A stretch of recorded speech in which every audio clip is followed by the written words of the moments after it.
I almost turned on the mic for that one. Oh, okay, got it. 120. Now we're doing this. Oh, out. Did that go in the air? No. Don't freak out, Mason Ironman listeners. Okay. It's not a live imaging Monday. Thank you. We just need I to do thought I had the wrong day. we just need to do the open live so we can talk about some stuff going on. Okay. So, do you want to officially start the show and then we'll get into it? Yeah, let's do that. Mason and Ireland, your Monday afternoon right now. Good afternoon. Now, we're going to talk Lakers Suns. Oh, yeah, we'll do That's that. coming. But Lot some of it. things to cover real quick. Okay. First of all, why are you dressed like a villain out of a Columbo episode in I think 77? he looks fantastic. You do look fantastic. No, I mean, I think... Now, we need to work on the shoes. The shoes don't match. True, but Mace, this is, of all your new looks that you've been trying, this is my favorite This is one. the best one. How many mock top or turtlenecks do you have? One. This is the first time I've ever tried it. I've never tried it before. It works, so get a gray one and a white one because they go with everything. Okay. Gray and black and Sedano. white go with Yeah. everything. That's Sedano's That's thing. a Shadano thing, right? Sedano. Doesn't But now- Shadano wear the but mocks? now- Yeah, that's Yeah. right. You're doing the hip coat turtleneck. The hip coat thing, He does yeah. jacket, blazer, suit, turtleneck. By the way, tomorrow I was talking to Juan. I'm assuming you're going to wear a suit. Yes. I am not. Okay. What are you going to wear? I am going to wear. I'm going something, suit, no tie. Something suit, no that's, tie. that's more my style. Okay. Like I'm not suit guy anymore. Okay. Am I going to stand out there? Probably. Is everybody going to wear a suit? I think Most people likely. that Oh, are being God. inducted are going to wear a suit. But that's not who I am. That's not who I am anymore. I'm suit, not no suit tie guy. you can pull off. Like even when I went on Channel 11, I'm just no suit. How about suit, no tie with tennis shoes? Suit, That's no what I'm wearing. tie, tennis Literally, shoes. that's What I'm about wearing. the puffy vest? That's in all the PR Puffy photos. vest? Not the vest. I'm not going to wear the vest. I think you will feel underdressed if you don't have a sport coat on. Or like Chris is dressed. Well, Chris is always well dressed. But can't you wear a blazer with jeans? I guess I will. That would If work. that's the thing I got to do, I'll do it. What are the Yeah. chances you're on time at 8 a.m. in Burbank? I'm We're leaving. leaving at 6:30. If we're not on time, tough. Yeah. What comes first, the breakfast or the awards? Both. I don't think. eat breakfast. I think they so happen I'm skipping that. Do simultaneously. they? So Yeah. people are eating while we're accepting our awards? Exactly. Which By is the what way- we want. You Yeah. don't want them just sitting there doing nothing. That's true. I don't want to do a BAM because that audience is a little older. That BAM might Oh, might knock scare out, people. Might Yeah. knock might out go some, right. Yeah. might know. knock out a pacemaker. No, you across may the have room. to follow it up with that as a final. So I'm working on the speech Yes. because Pete Arbogast has a hard deadline of 4 o'clock. Oh, he really? has to review. It has to be. Wait a minute. You have to send it in? He wants to send it so he doesn't do the same material I do. Really? Apparently. So he's got material. You've got material. I You're guess. opening. He's so I'm just opening. going to open. Like, good morning, everybody. Quick show of hands. Who's been married for at least 30 years in this crowd? Because Steve Mason and John Ireland have been married for 30 years on the radio. Yeah. And how true. I've been married to Mason longer than I've been married to Lisa. Me too. I'll add that. Yeah. Yeah. We might not want to do the Juan thing. Tough crowd. Is Little Juan older. coming? No, he's I don't not know how. coming. ex- Is I don't- Lisa coming? No, she's in Idaho. Oh, yeah. Yeah. I No, don't know Juan's how- not I coming. don't know how accepting that demo is. Oh, What's come going on. Are they? Everybody at Well, this you know point what? knows. You know what? If they're not, screw them. Yeah, I'm going to thank Jack. That. Hey, YouTube. That wasn't me. Damn it. You haven't done that in a while. No, it's been a while. It's been So a we've while. got that. Yes. I will work in like the. I'm known on Mason and Ireland as the guy who hates the show, so it's Yes. odd that I'm Exactly. here today. But Steve Mason says I know a lot about LA radio You do. history. So let's talk about Mason's favorite word, a Mount Rushmore. A Mount Rushmore of sports radio would include. All right. Well, don't ruin this tomorrow, and then Well, I'm trying to work through to make sure you guys are Well, cool with yeah, everything. no, we're cool with whatever you say, and then tomorrow after you say it, we'll either praise you or rip you, And I'm going to work in. The only reason I'm here is I thought I could meet Petros and Money. and they won't be there. They will not be there. Now, see They your wouldn't- reaction. They You didn't like wouldn't that one. be there even if they were going in. Correct. You Yeah. didn't like that line. I so think I'll I think cross. I think it's respectful to be there. Not that Yeah. they're critical of anything they're doing, but I think it's respectful to be there. I got a nice note from Money the other day when Doug Mann passed. Oh, Money yeah. worked with Doug. That's right. So, That's right. Oh, you know what? Wait, Chris, while you're here, I want to clear something up that I heard over the weekend. So I've been all over the place. I've been in 3 cities in the last 3 days. Greg did it, not me. Whatever it is. No. Oh. And so there was a promo running Oh, boy. during the game that I don't think this is what you think it is. Promo running during the game where you guys are talking about bid of the year. Yeah. And Mace, you say, I don't have anything that is up for bid of the year. Correct. I disagree. What is the bit? I think the ChatGPT bit is yours as much as it is mine. Well, it's a joint bit. It is a joint bit. The whole That's true, I did. message that I sent to Lisa. Yeah, the Lisa one, yeah. Yeah, Yeah. if we win, well, we won't win because you always fix the Mandy's. Yeah, for you'll tonight have- on Cap. Are you starting this narrative Yes. already? Yeah, no, I it's an believe early it. start. But you yeah. guys won But show of the year. if we did win, Yeah. if we did win, I think it would be mine as much as yours. Okay. And by the way, I'll I agree did. with that. If I was fixing it, Alan Slewa won host of the year. Yeah, that is true. Yeah. I would never allow that. Yeah. No, that's true. No, Slee won fair and square. See, I think At our holiday party, I spent 5 minutes talking to him solo. I was like, how does Travis do this every day? How did you survive that? A lot of booze. Christmas in February. How was around the here. It was the fun. Christmas party Yeah, it in was February? Fun. Stephanie Alexander Did you go? did a great No, job. I Sam didn't. Pines You was blew there. off the Christmas party? I gave the gifts and did the exchange and that. The only hosts that were there were Cappy and Alan Slewa. Well, he lives over there. Cappy does. And Slee was probably doing post game on a Lakers game. Well, right? Chris is there as much as Cappy is. Yeah. We're at there the tonight. Central. Right. You're there tonight. What room? I don't know yet. All right. Aren't they all themed, the Yes, rooms over there? I get the Kobe room a lot. Do you? Finally, because I know you guys got to get to Lakers. Oh, sure. Our old friend Scott McCarthy, the former vice president of audio today, was announced as the president of the company in which Mace's agent works at. Yeah. So I got an early text. What company is that? Workhouse Media. Workhouse Media. Good for Scott. Yes. Great to hear. I worked in an early text, like, congratulations. We might as well start talking about the new Mason deal now. Yeah. And he wrote, more vacation. I said, I agree. I said, I agree. How about 52 weeks? 52 weeks. Yeah. Congratulations. I love Scott. Scott is a great Fantastic guy. Has always been good great to- with yeah, us. been and- good to all of us. Yeah, and I know John, my agent John McConnell, is super excited to be working with Scott now. So have fun. I'll see you guys bright and early at Lakeside Golf Club tomorrow. So we won't see you Awesome. anymore today? No, I got other stuff to do. Yeah. And by the way, Chris, you got a bigger name on the other line? no, 4 Yeah. o'clock, we've got Sonato and Cap live from Crypto.com for Lakers All Access. We'll be okay, there cool. tonight. That's 7 o'clock. My guy Bill McDonald emceeing that Oh, event. really? Yeah. Oh, good. It'll be good to see Billy Mack. Wait a minute. So Lakers All Access is tonight? With 4 same o'clock. time as Rams All Oh. Access. No, so when Rams Revealed is at 7 p.m. at YouTube. We'll be broadcasting live from that as well Yes. with Travis and DeMarco. Are you Wow, going? You're what not a going. night. You're not I going. ended up not going. I had tickets to go to the Because Rams it's only night. Rams Revealed is only for season ticket holders. Yeah, I was invited. I had good tickets. I've passed them along because tomorrow morning, 6 a.m. is really early for me to be awake. Why do you guys have to leave at 6 a.m.? Well, have you driven on the freeways in Southern California? No, I aware take of- the train. You aware of yeah, you're not aware of traffic. You're a metro guy. Yeah. Yeah. So we'll have fun with that. I'll All see right, you guys cool. in the morning. All right, excellent. All right, so big Monday. Hey, let's talk some Lakers. I've reached a conclusion, John. I've reached a conclusion about the Lakers and this season.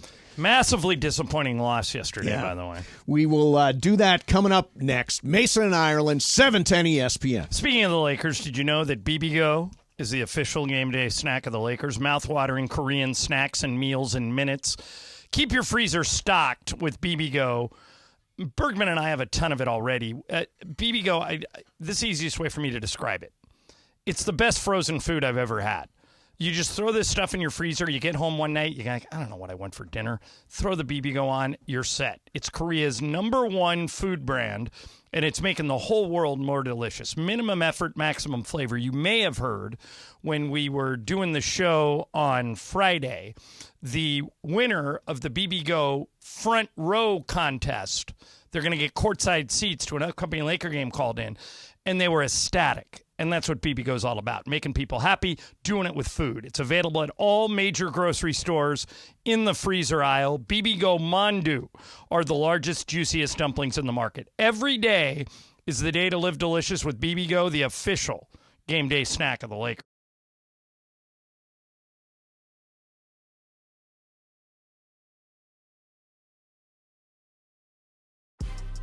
Big news, Laker fans. John Ireland here. You can now stream every Lakers game on the ESPN LA app.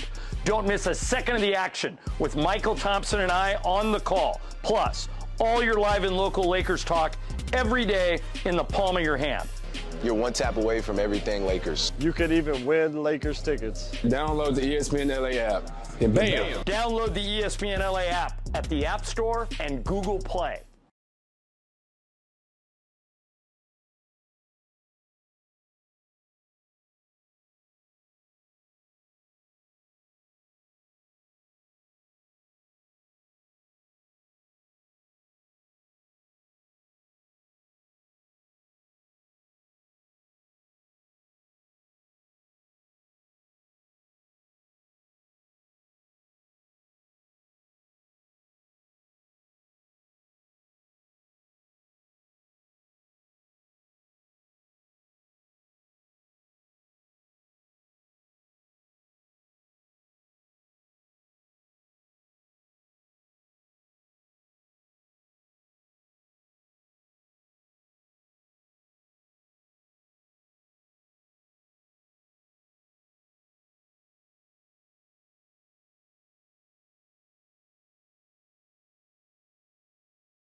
Listed, yo. The most downloaded sports radio show in Los Angeles. The podcast, that is. Mason and Ireland, the #1 most downloaded sports podcast in Los Angeles. The #1 most downloaded sports podcast in Los Angeles. And we thank all of our podcast listeners for that. If you ever miss a moment, get your fill anytime. Just search Mason and Ireland wherever you get your podcast.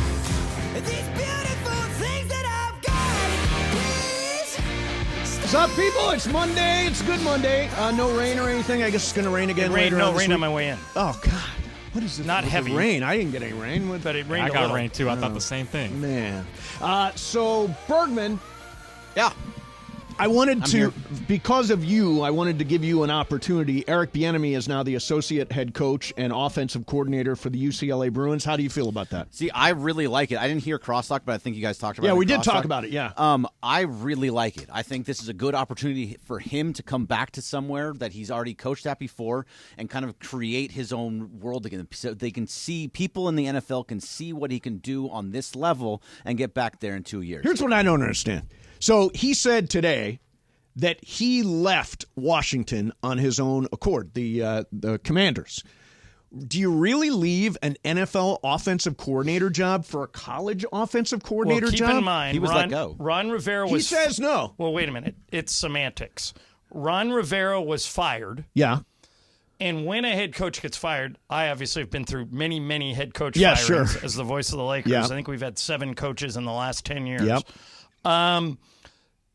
It is assumed by everyone that the staff is also fired. So you think he was out?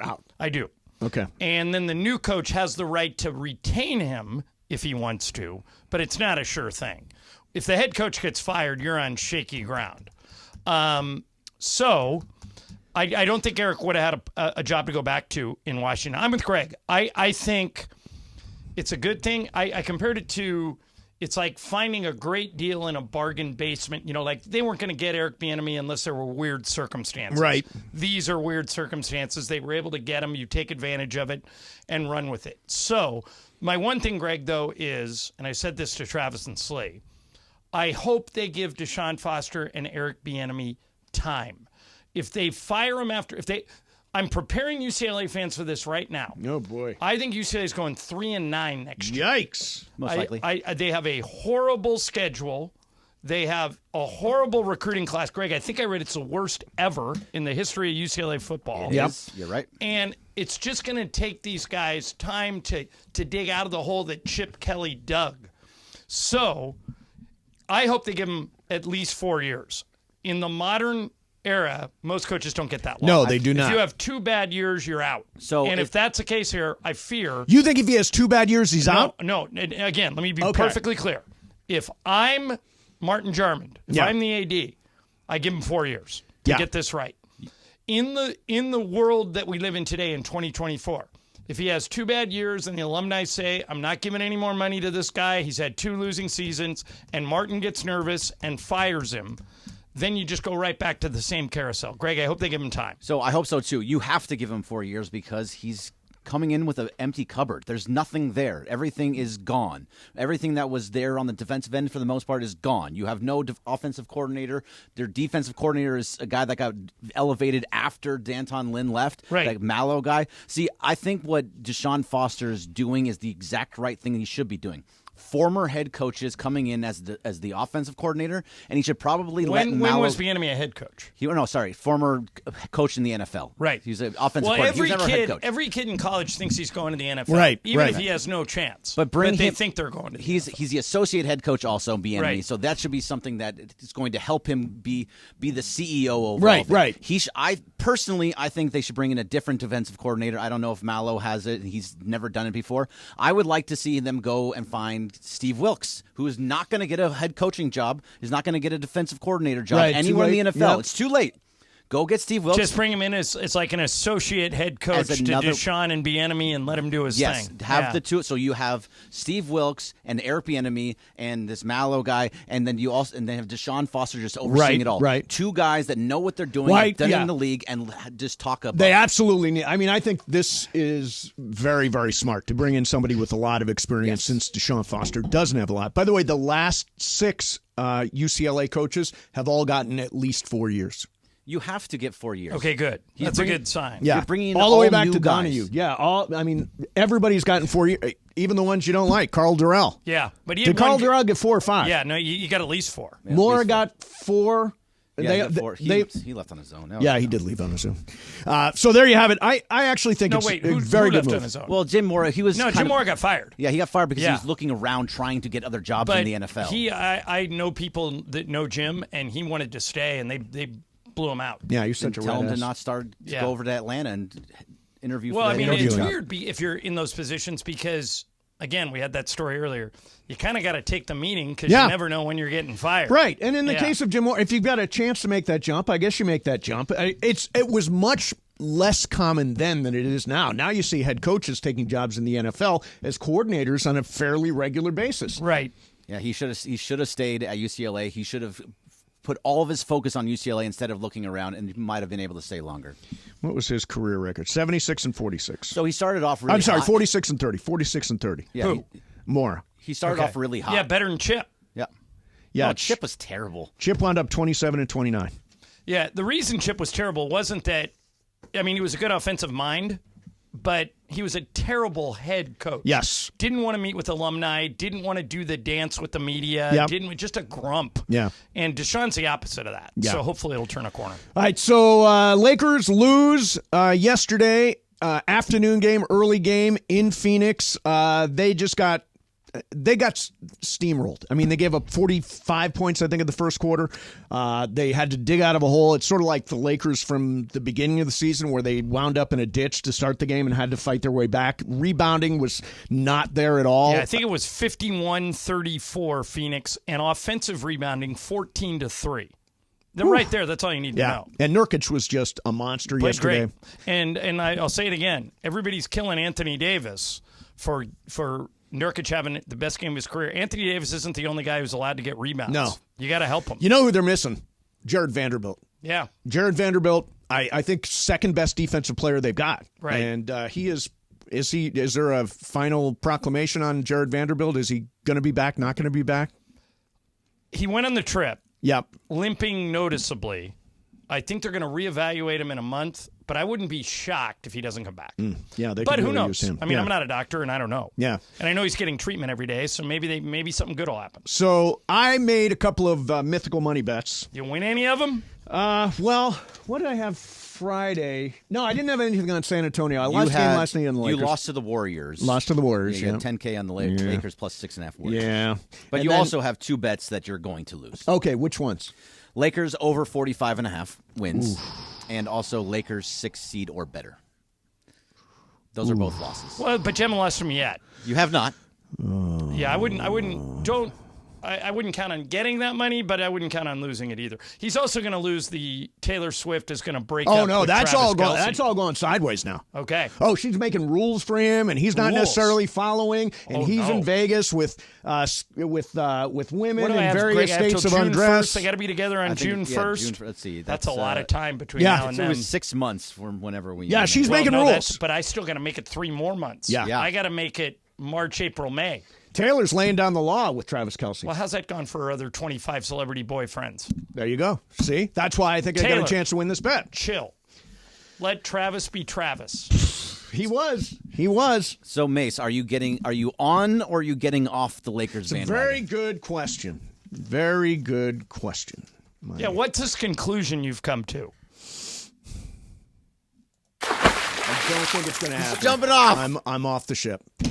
I was so Before March. I was so enthusiastic Before about March, he's off the boat. about the Lakers and the run they got into before the All-Star break. Now they've lost 2 out of 3, and the schedule is just. I was looking at the schedule today. It is such a beast of a schedule. It's the 5th toughest schedule in the league, and if they wind up in that 10 seed. I don't think they're going to win 2 road games. Bam, bam. I don't think they're going to win 2 road games. I think they may not survive the play-in tournament. You may be right, but it's too early to make this declaration. You think so? Yeah, there's 23 games left. Yes. So they have plenty of time to. But the schedule, Ireland. Well, okay. You know Ireland, this. can they get to 15-8 over the next 23? Well, here's why I think it's possible. I don't know. Mason's right. That was a terrible loss yesterday. Yeah, terrible. Possible. But here's why it's possible, Greg. Do you guys know that 11 of the next 12 games are at crypto? Yes. But do you know who the opponents are? Yeah, they're hard. Like starting Wednesday, Clippers. Yep. Then they got an easy game Thursday Washington. against Washington, and then Saturday night Denver comes in. Yep. Denver, OKC, Sacramento, Milwaukee, Minnesota. Right. There's not a walkover game in there. So I think you should wait till after that gauntlet to make your declaration. After the Minnesota game. Delay your delay jumping. What would they have to go in that to not jump off? How many games is that? 5? All those games that you just named. Oh, okay. So are you counting the Clippers? Okay. Clippers, Washington, Wizards, Denver, OKC, Sacramento, Milwaukee, Minnesota. Milwaukee, Minnesota. Okay. 7 games. 7 games. If they go 4-3, they're still alive. If they go 1-6 or 2-5, even 3-4, then people are going to jump with Mason. So they have to go 4-3. They have to have a winning record over the next 7 games. That is tough. That You're is playing so the tough. top of the Western Conference. But that's who you're going to have to play in the playoffs, Yes. right? I mean, you legitimately play all 4 teams at the top of the Western Conference. Yeah, Actually, you do. 5. You play the top 5. Yeah. But It's a I mean, beast. that's who you got to play. Yeah, that's a beast. Schedule is what it is. Yeah. If they get out of that with anything other than 4-3, can you legitimately say to yourself, John, that they can win 4 games out of 7 in a playoff series against those top 5 teams? Yes, and here's why. LeBron and AD in a 7-game playoff series are going to play 40-plus minutes each. But, Greg, here's the problem. They may not get to a 7-game. Correct. The play-in, if they're the 10, which is very possible. Right. Game on the road, game on the road. The Wizards host the Warriors tomorrow night. Yeah. That's a game the Warriors are going to win. When they win it, the Lakers are tied with the Warriors for 9th, 10th. Yep. So one of those teams is 10th. Tied for the 10, yeah. And they still have 2 games left with the Warriors. If they're the 10, they would have to go on the road and win 1 game, maybe at Golden State. Yep. Then, if they win it, go on the road again to play maybe Sacramento, maybe New Orleans, maybe Dallas. Yeah. So it's extremely difficult if they don't get out of the spot they're in now. But it's too early to say. So, Greg, after those 7 games, there'll be 15 games left. That's about as close as you can cut it. If you don't get your act together in that last 15-game stretch, then you're saying if they go 3-4, 2-5, and then have 15 games, we'll know before the postseason where their head's at. Yeah. Yeah. If they start losing some of those games, they could technically drop they could, out of it altogether. They could drop, although it's tough. There's 11 and 12 are pretty far back. Yeah, there's a 3-game cushion. 3-game cushion on Utah. But Utah isn't like they traded away all their good players. I don't see Utah making a Probably run. not. But it's but possible. like to your point, if they go 1-6, they back up to Utah. Oh yeah, it's true. So there's a lot to play for here. I'm not ready to jump ship yet. I think yesterday was a bad loss. Yes. Let's see how they look against the Clippers on Wednesday. The Clippers have lost 2 of 3 since the break. Yeah, they lost to Sacramento and last Paul night. George was out again. Yeah. So let's see if he plays Wednesday. All right. Coming up next, I put really weird questions on the wheel of questions. Good. So we will spin it coming up next. In the meantime, life is a journey with highs and lows. Maybe you struggled this weekend. Maybe you had a hard time. Maybe you're having relationship struggles, or you're depressed, or you're overwhelmed by life, which happens. The LA County Department of Mental Health is there to support you through it all. Their caring team offers more than just a listening ear. They provide free emotional support, service referrals, and crisis counseling. You can call their 24/7 helpline, 800-854-7771. That's 800-854-7771, or visit their website at dmh.lacounty.gov. Your mental health is their priority. Let them be your support on this journey. Together, let's shape a brighter tomorrow with hope in recovery and well-being. Mason and Ireland, 710 ESPN. Don't miss Travis.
All right, here we go. What's going to come? Look at this. Look at this. It is National Tongue Twister Day. Okay. So on the wheel, I actually put 1, 2, 3, 4, 5. We won't do them all, but 5 tongue twisters. Okay. You, traditionally, John, have been very good at these. I don't know how Although you are, I haven't Bergman. seen these. Correct. And Brian? And I'm looking for them. What, you emailed them, correct? Yes, emailed got them. Okay.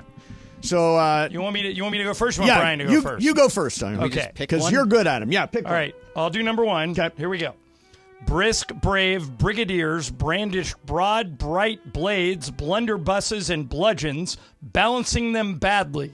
Okay. That's pretty good. That was good. Now, aren't you supposed to say them super fast? You want me to try and say it faster? Yeah, Five super times fast. fast. Yeah. Brisk, brave brigadiers brandish broad, bright blades, blunderbusses, and bludgeons, balancing them badly. That was pretty damn that was good. pretty good. All right, Bergman, try the same one. The same one? Yeah. All right. Brisk, brave brigadiers brandish broad, bright blades, blunderbusses, and bludgeons, balancing them badly. That was not terrible. Not terrible. It You had one was screw up. bad at the beginning. All right, Brian, go. Same one? Yeah. Brisk, brave, Benediers, brandish, broad, bright blades, blunderbrushes, and blunders, balancing them badly. Forgot You're bludgeons. You're in last that was place. tough. You're on the right side of the glass at this point. You're on the right side of the All glass. right, Mace, give it a shot. Okay. Brisk, brave brigadiers brandish broad, bright blades, blunderbusses, and bludgeons, balancing them badly. That was excellent. That was. He I also did had not, all of them I did ahead not of time. practice this. I did not practice you this. didn't. Sure. Of course All right, you didn't. I'll try number 2 now. Okay. Ready? Yep. This is a long one. All right. Betty bought a bit of butter, but the butter Betty bought was bitter. So Betty bought a better butter, and it was better than the butter Betty bought before. That was awesome. Yeah, that was well you done. nailed that. All You right. nailed All that. right. Okay. Go ahead, Greg. Betty bought a bit of butter, but the butter Betty bought was bitter. So Betty bought better butter, and it was better than the butter Betty bought before. All right, you I got got to too fast. Yeah, you got Brian, stuck try there. it. I got stuck. Betty bought a bit of butter, but the butter Betty bought was bitter, so Betty bought a better butter bought before. Yeah. No, you're right there. That's You're right tough. there. You had it. That last little Mace. part. It's so tough. Betty bought a bit of butter, but the butter Betty bought was bitter. So Betty bought a better butter, and it was better than the butter Betty bought before. Home run. Nice job. You're Nice 2 job. for 2. 2 for 2. I All did right. not Nice practice job these. prepping. All right, here's a Those are short 2 one. good Okay, preps. Ready? say this one 3 times. You got to say this one 3 times. Okay, you got it. And fast, Yeah, right? and fast. Okay. See, he prepped. How can a clam cram in a clean cream can? How can a clam cram in a clean cream can? How can a clam cram in a clean cream can? See, it's shorter, but I think it's tougher. Yeah. It is. All right, It is Greg, hard. try it. Oh, God, I'm not going to be able to do this. How can a clam cram in a clean cram? How can a clam cram in a clean cream can? How can a clam cram in a clean cream can? Yeah, that's Terrible. tough. Brian, That was go. awesome. How can a clam cram in a clean cream can? How can a clam cram in a clean cream can? How can a clam cram in a clean cram? All right, Mace, can I you think go this 3 is the for toughest. 3? Yeah, here we go. How can a clam cram in a clean cream can? How can a clam cram in a clean cream can? How can a clam cram in a clean cream can? I'm telling you what, I'm rubbing off on you. I'm way better than I used to be. Yeah, you I'm prepped. rubbing off on you. I did not You did. practice. You sent these. You knew. I just looked them up and All right. said worst tongue, hardest tongue you want to do twisters. one more? Yeah, do one more. Sure, why not? You want a long one or a short one? I actually all think about the the same. tense one is really tough. Okay. So it's a short one. Do you want me to do this one 3 times? 3 times. All right, let me read it, what it's supposed to Yes. say first, and then I'll try it. It says, send toast to 10 tense stout saints, 10 tall tents. No way. It's Okay. impossible. Yeah. Here we go. Send toast to 10 tense stout saints, 10 tall tents. Send toast to 10 tense stout saints, tall 10 tents. Send toast to 10 tense stout saints, 10 tall tents. Well, I mean, I transposed You it did. once. but the You third did. one you absolutely You nailed. killed the third one. Okay, Bergman. All right. Let's give it a shot. Send toast to 10 tense stout saints, 10 tall tents. Send toast to 10 tense stout saints, 10 tall tents. Send toast to 10 tense stout saints, 10 tall tents. Yeah, you got The a little first 2 were good. You struggled at the got a end. little loose on the third one. I didn't breathe on the last All right. one. Okay, Brian, Brian, last go. one. Send toast to 10 stout saints, 10 tall tents. Send toast to 10 stout saints, 10 tall tents. Send toast to 10 stout saints, 10 tall tents. That's your best one. That was a really solid performance there. Not bad. Not bad. All right, Mace, complete the grand slam. Here you go. Send toast to 10 stout saints, 10 tall tents. Send tests. Yeah. All right, that's the first one that tripped you. Yeah, that one. You did I don't have it. remarkably well. Yeah, no, I was really proud of myself because I'm not a good tongue twister person. All right, so there you have it. There's your wheel of questions. Weird. Perfectly weird. That was a good one. I Jay enjoyed it. Moore just texted me, good blood, bad blood is the toughest one. Good blood. Maybe he's right. Good blood, bad blood. Good blood, bad blood. It's hard. Try it. Good blood. Good blood, bad blood. Good blood, bad blood. I didn't think it would be hard. Try it. Good blood, bad blood. Good blood, bad blood. Yeah, no, that's Boy, right. he's right. Good blood, bad blood. Good blood, You say bad blood. You say blood, and you And have to put a Jay B word is in the middle. excellent at talking fast. Oh, yes, he is. So this I've would- seen his act. He's Yeah. really good. He's really good. That's a good one, Jay. Thank you. Yeah. So there you have it. Go do a tongue twister today, just for the hell of it. Hey, what did you think of Curb last night? Loved it. Yeah? I didn't finish it. Oh. All right, so we're not allowed to talk No. about it?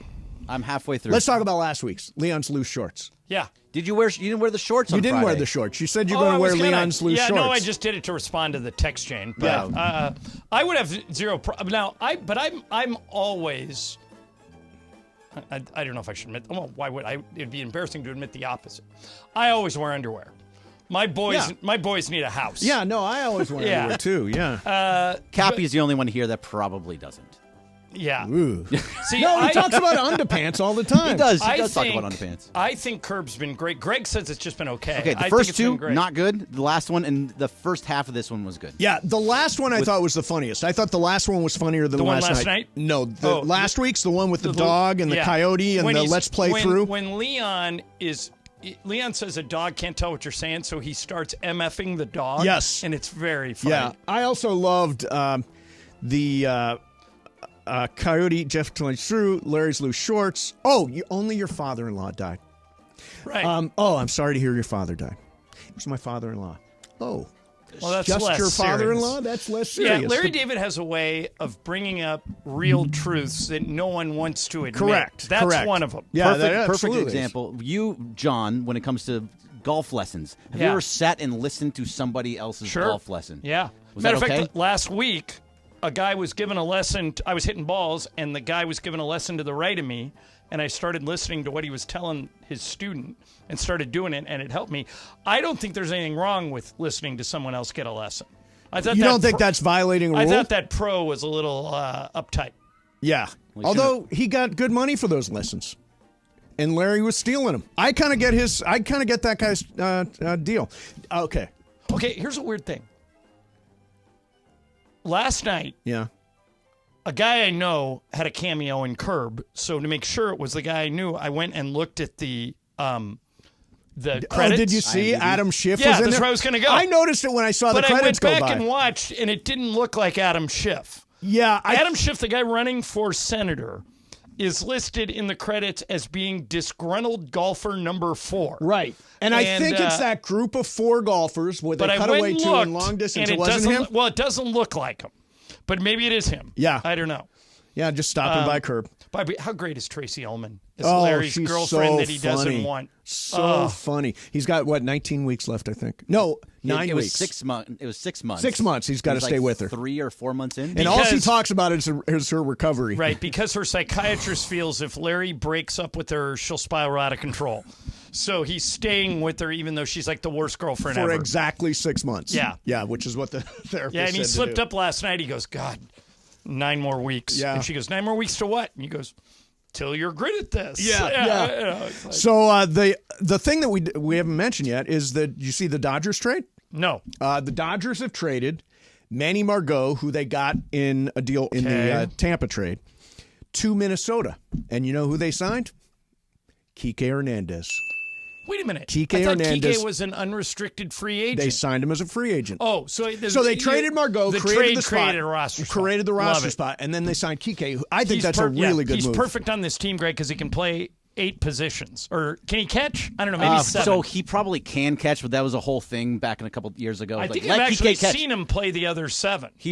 In one season he played every position except catcher, and everyone was saying let Kike catch, but he did not. And he's had some great playoff games over the years. He has. He had that. Remember that Cubs 3 game? home He had run 3 game. home runs. He was Yeah. only one to get a couple of hits this last year. So That's right. Yeah. That's right. So Kike Hernandez coming back to the Dodgers. I think that's great news. And the Dodgers are winning again. They're undefeated.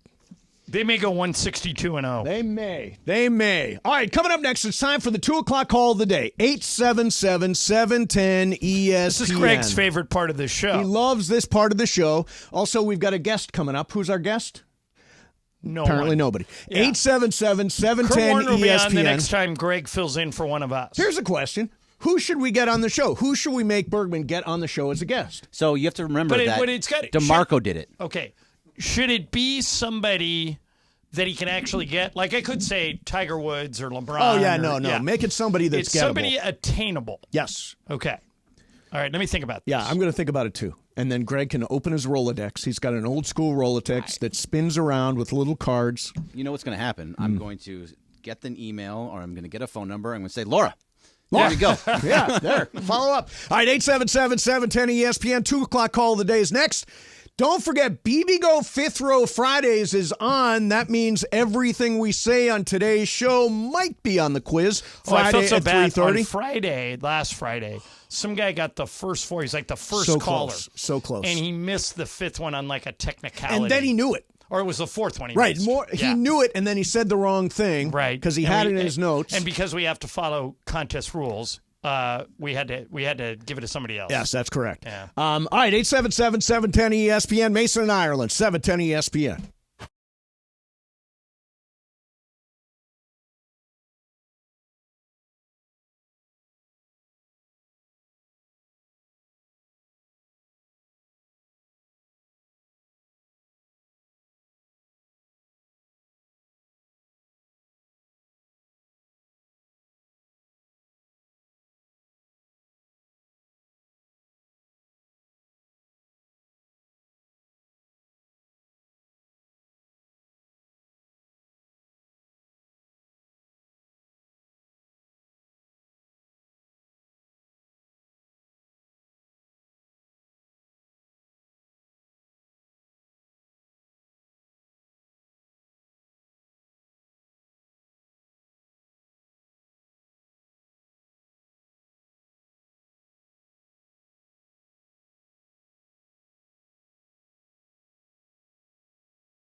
It is Mason in Ireland on 710 ESPN, the OGs of LA Sports Radio. We're here each weekday, 1 to 4 p.m. for your afternoon.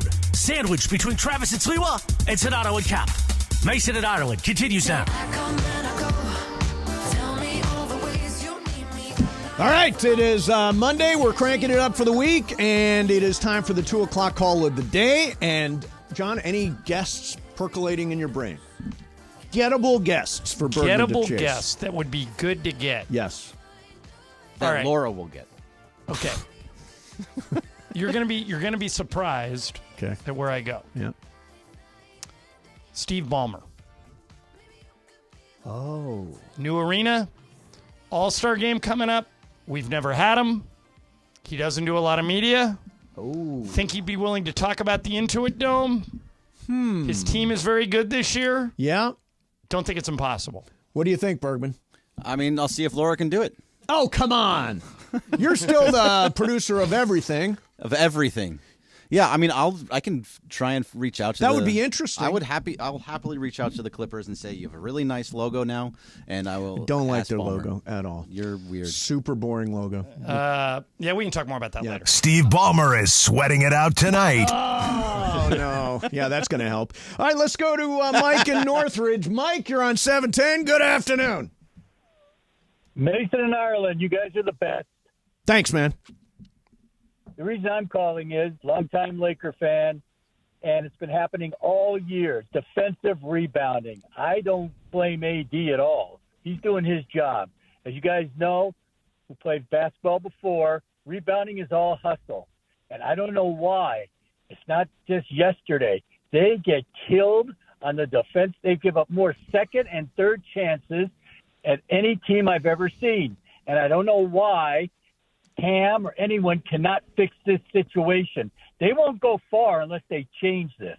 Mike, I think it's a completely fair criticism. As you know, I'm a shameless Lakers apologist, but to get out rebounded 51-34 by the Suns, and to allow Yusuf Nurkic, who's a good player, to get 22 rebounds is not right. And I'm glad you mentioned that it is not all Anthony Davis's fault. I think the casual fan will go, wow, AD really got crushed. Nurkic. No, AD leaves Nurkic to go help on defense. Right. And then Nurkic has a free lane to the rim. AD could have played better, but he had 14 rebounds himself. Yeah, he did. And he's not the only one that's allowed to rebound. I read an article today. Is it size? Do they not have enough size to rebound with LeBron everybody? And AD are both tall, and now Rui's out there, and he's tall. He's tall and but long. to Mike's point, in rebounding this year, the Lakers are 21st out of 30. Yeah. And in offensive rebounding, 30 out of 30. So it's got to get better. Yeah, and the guards, Darvin talked about it after the game yesterday. The guards, D'Angelo and Austin, are pretty good size. They're both 6'5". They got to go rebound. Part of it is they don't want to get beat in transition, so after they shoot, they get back on defense. They don't crash and they go back. But I think they got to make some adjustments because Mike's right. They're getting killed on the boards. Yeah, they got to crash them. Pat Riley used to say, no rebounds, no rings. There you go. That may be true this year. Frankie D. Fresh, you're on 710. Good afternoon. Good afternoon. What it do, babies? It's your boy Frankie D. Fresh. And what an honor it is to be on the Mason Ireland show the day before they get inducted into the Hall of Fame. Thank you, Frankie. Thank you, man. I have some points I need to make. First, I got to say AD is gutless and soft. Why? If you want to win a championship, you got to play harder. John, what are you smoking? It doesn't seem like it's coming from the Green Cross in Torrance. Second, go ahead. And then my other point is I'm also called earlier before advocating for vinyls, records, DJ. Ugh. I do that. Are you one of those vinyl people? I have nothing against vinyls. It's just easier, It's so Frankie, snooty. to play digital music. I totally get it. But I want to give a big shout out to Mace for advocating for mental health, because and for the whole radio station for getting me through some tough times. That's good to hear. is a suicide and crisis hotline, so whoever needs it. And finally, I want to give a big shout out to Bergman. He deserves his flowers. I started listening to Mason Ireland when Lindsay used to produce the show. Maybe a little better, but we'll be the judge of that. But shout I out, remember when she's he better. Used to use a Xbox microphone on the I think it was this LZ and Sedano show, and then Cap came along, and he's been crushing it. He's gone from hosting the Lakers hoedown in his closet to being a That's now true. host and Mao. He has All come right. a long Thank you, way. Frankie. Appreciate the call. Thank you for listening so much, man. We appreciate you. I did have during the pandemic. What's he talking about? During the pandemic, when we were at home doing shows, I had one of those gamer headsets that had a microphone that came around It was a pandemic. Whatever worked. and that's how I talked, and it sounded just absolutely terrible. So wait a minute, you had I had like a gamer headset, like a Janet Jackson setup? Yeah. Like the microphones that Pepe and Michael used to put the okay. microphone But you up. talked into the mic and it was okay. talking into the mic that way. Yeah, no, it was not okay. God, what a surreal time that was. Yeah. By the way, Michael told me an amazing. I'll wait till he comes in on Wednesday so you guys can hear it. But told me an amazing story today about a time where he was literally within a day of becoming a professional wrestler. No. Did you know that? No. All right. Well, remind me to bring it up on Okay, Wednesday. absolutely. Hey, when you drop your phone in water, your iPhone, isn't it supposed to stay waterproof? Well, yeah, What did you theoretically, but explain the exact same. Did you drop it in the toilet? No, I dropped it in the jacuzzi. I'm using the phone in the jacuzzi and I'm looking stuff up. How long was it submerged? For 3 seconds. I immediately sunk it up. When was this? It was Saturday. Okay, if it ever happens again, is your phone working? Yes. I had to go get a new one. It stopped working. If that happens again, immediately put it in rice. Yep. I don't know if is that still a thing? I've done it. Absolutely. I've done it.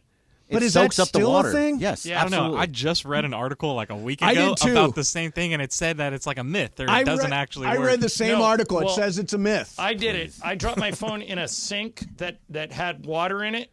It was like and it was submerged for maybe 1 second. I pulled it out. I stuck it in a big tin of rice, Right. pulled it out. It worked fine. But here's the thing. It's supposed to be water resistant. The phone is supposed to be But water I think resistant. that means like if you do this, like you spill a cup of water near your phone, but not. I don't think it means it's supposed to be submerged. Like if you one time didn't you tell me you forgot you had your phone in your pocket and you jumped off a boat? But that was long before the Right. phones were There's supposed a to be water difference resistant. between water resistant and waterproof. Correct. That's what you're talking about. Water resistant means if you dump something like a bottle of water on Yeah. your phone, it's resistant. It should survive it. If you jump in a lake Yep. and your phone is submerged, I think you're done. Okay. Because it's not waterproof. Here's a guest idea. I'd like to talk to CEO Tim Cook from Apple about that. Can you get Tim See, Cook that's from Apple one on of it? those ones that are not possible. Okay. And why would you want to talk to Tim Cook? Because I want to complain about this phone thing. It's supposed to be water resistant. I don't get it. Why don't you think Tim Cook is possible? I don't think that's one that's going to want to come on to a sports radio station. Well, you never know. You never We'd know. have to know somebody. You'd have to know somebody. Just like if I want to get Ballmer, I would go through Momos, and she's paid by the Oh, Clippers. right. She gets paid by Ballmer to be one of the public Exactly. relations people. Well, here Arash. Call one of you. Call one of Arash the is two. the other one, yeah. I bet Sedano can get him for us. Shadano could get Ballmer? Probably has a That'd be relationship. good. Yeah. That'd be good. Yeah. All right. We mentioned the Clippers logo. You're talking about Ballmer. Have you seen the Clippers logo? Yes. Okay. Your reaction? Don't get it. Yeah. I don't get it either. It's fine. It's boring. What does it mean? There's like a half a ship boat thing and lines, and then it's such. I didn't see any of that. You didn't see a boat I didn't thing? recognize the boat. It just looks like a bunch. It looks like some kid in a drafting class just drew a bunch of stuff. It does look homemade to me. It does look homemade. Like maybe. It's fine. It's clean. I mean, he's got the best marketing people in the world. He probably has a logo guy that works for him, and But this is I'll what say they this. came up with? I'll say this about both the logo and the uniforms. When the Rams rebranded, I didn't like any of their stuff, and now it's grown on me. So maybe the Clippers stuff will grow on me. It'll never grow on me. If it was great, it wouldn't grow on me. No, see how that's a ship? That's a ship in the middle. Yeah, it's supposed to be homage to like But San wait a Diego. minute. Wait a minute. That looks like a cruise ship. It does. Correct. A it Clipper does. ship is a ship with a sail. This is a Carnival cruise. Right. Yeah, it's Exactly. not. It's not like a Clipper ship the way you would think. I just think it's generic. Yeah. Don't you think that's generic? Yeah. It's boring. Now, Bergman, you like it? So no, it's fine. I'm not like, oh my god, this is amazing. If any other team in the NBA had this, I'd say, oh okay, that's fine. I'd say boring. Just because it's a Clippers, I think we're giving it a lot more. So here's the mistake they made. Mace. Yes. Pretend you and I are in the TV show Password. Okay. Okay. Yep. You're receiving, I'm giving. Okay. Clippers. Loser. Exactly. That's what I would have said too. Yeah. They should have changed the name. Oh, When change they it got from rid Clippers. of Donald Sterling, that was a golden opportunity. It's not that hard to do. New building, New new- Orleans did it. Yeah. Yeah. You know, it's not that hard to do. And what would have been perfect is call them the Los Angeles Stars. Yes. And have a big, like, they could The steal star like logo. make fun of all of them relentlessly. make Be fun the of all of stars. them. The stars. Greg, you don't make fun of the Clippers? No, we make fun of the Clippers, but if they change their name to the Stars, they Doesn't have to be the Stars. They It have can no be anything. stars. But they could have they have a chance or had a chance to sort of get rid of all the old stuff and say, Right. we're moving into a new building. This is all new now. New logo, new uniforms, new everything. See, I think this is it's fine. It's exactly what they should have done. They didn't go glitzy and glammy like they were trying to do before with the street lights over spotlights and all those kind of things. They just went very normal, dry. Here you go. This is what we are now, and that's a better way for it to go. I think that was the exact right way to go. We were talking, a bunch of us were talking the other day about the NBA is rumored to be expanding to Vegas and Seattle soon, within the next couple of years. And the WNBA team in Vegas took the perfect nickname, the Las Vegas Aces. Oh, yeah, that's So great. what would you call the NBA expansion team? What's a Vegas... the Aces is perfect. Yeah, the Aces You can't call is them the great. Kings because there's already a Kings. The Gamblers. Yeah, you could. They would probably. Why? I don't know why they would shy away from that. Every single ad on games is now a gambler. Yeah, the ad. Gamblers is bad. Is Yeah, good. Gamblers would be good. The Vegas Yeah. Gamblers. Yeah, that works. I think that's catchy. Las Wait, Vegas is Aces. this too weird? The High Rollers. The Vegas High Rollers. It could work. It could work. Yeah. It could work. It should be something Vegas-y, though. You're right. All right, tell you what, coming up next. The Sphere, the Las Vegas Sphere. Yeah, I think they got to pay. And they'd have to pay Dolan. They'll never do it. Somebody told me in advertising that in order to get your ad on the Sphere during Super Bowl week in a regular rotation, $3 million. $3 million to just be on that Well, thing. the thing is one of a kind. It I don't know is. if I'd pay $3 million. Yeah, everybody was looking at it, but all right, coming up next, SNL says you can make money off your degenerate gambler friend. By the way, this skit you're talking about gave me an idea for Mythical Money. So, good. So let's play it. Excellent. Yeah. We will do that. In the meantime, this spring, you can get in and get away with a great deal on the Hyundai you've always wanted at the Hyundai Getaway Sales Event. And as always, every new Hyundai comes with America's best warranty. 3 years or 36,000 miles of complimentary maintenance. You can get the, like I did, I'm driving the hybrid Elantra. The Sonata is super sharp. The Ioniq 6 is spectacular if you want to go EV. And, of course, they got the Santa Fe if you want to go SUV. It's more joy for every journey at the Hyundai Getaway Sales Event, which is going on now. The great deals will not last. Check them out. Visit buyhyundai.com or see your SoCal Hyundai dealer today. Mason and Ireland, 710 ESPN. Every Friday, we're giving away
Jealous, I can't help it.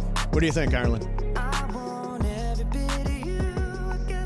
Is this JT? JT, new JT. Pretty good. Yeah, everything he does is good. Yeah, he's great.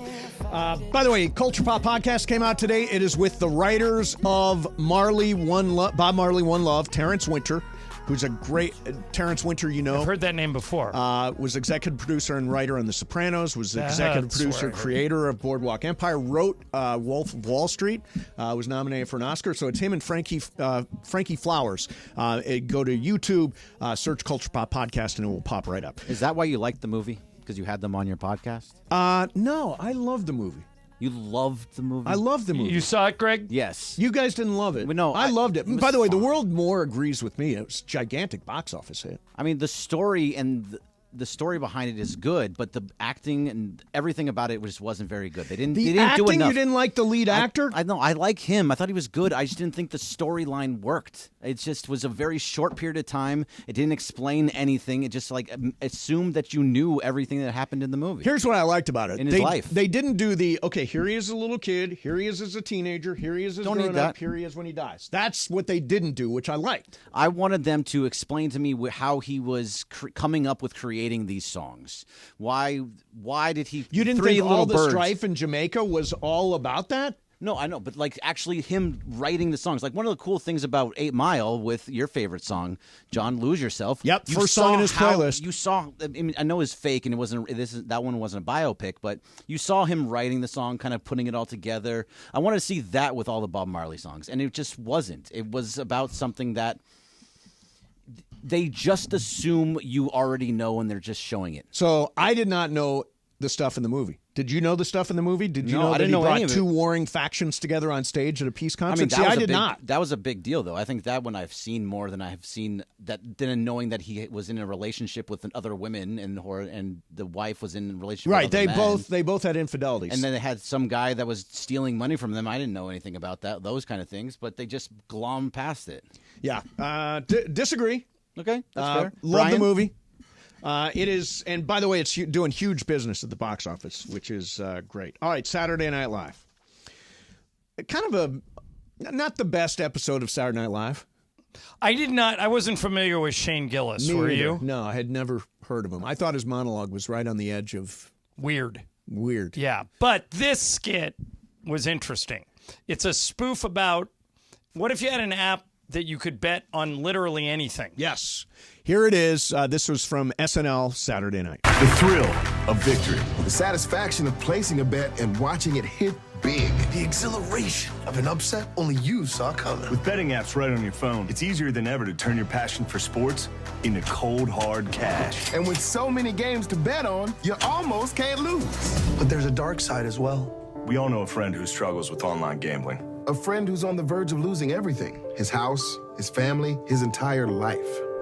And now you can bet on exactly how he'll lose it all. With Rock Bottom Kings. It's the only app that lets you take prop bets about how your degenerate gambler friend is finally going to hit rock bottom. Will it be goes double or nothing on a random WNBA game? Or bets his child's college fund on the coin toss? And when your friend is desperate for cash, you can bet on what his lowest moments will be. Will he take out a life insurance policy on his own mother? Will he set up a fake GoFundMe that says he has leukemia? And what will he sell first? His PS5 or his kidney?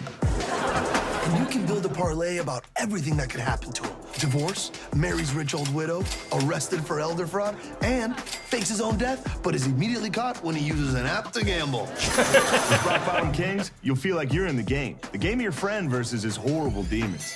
But again, addiction is a real problem. And we take it very seriously.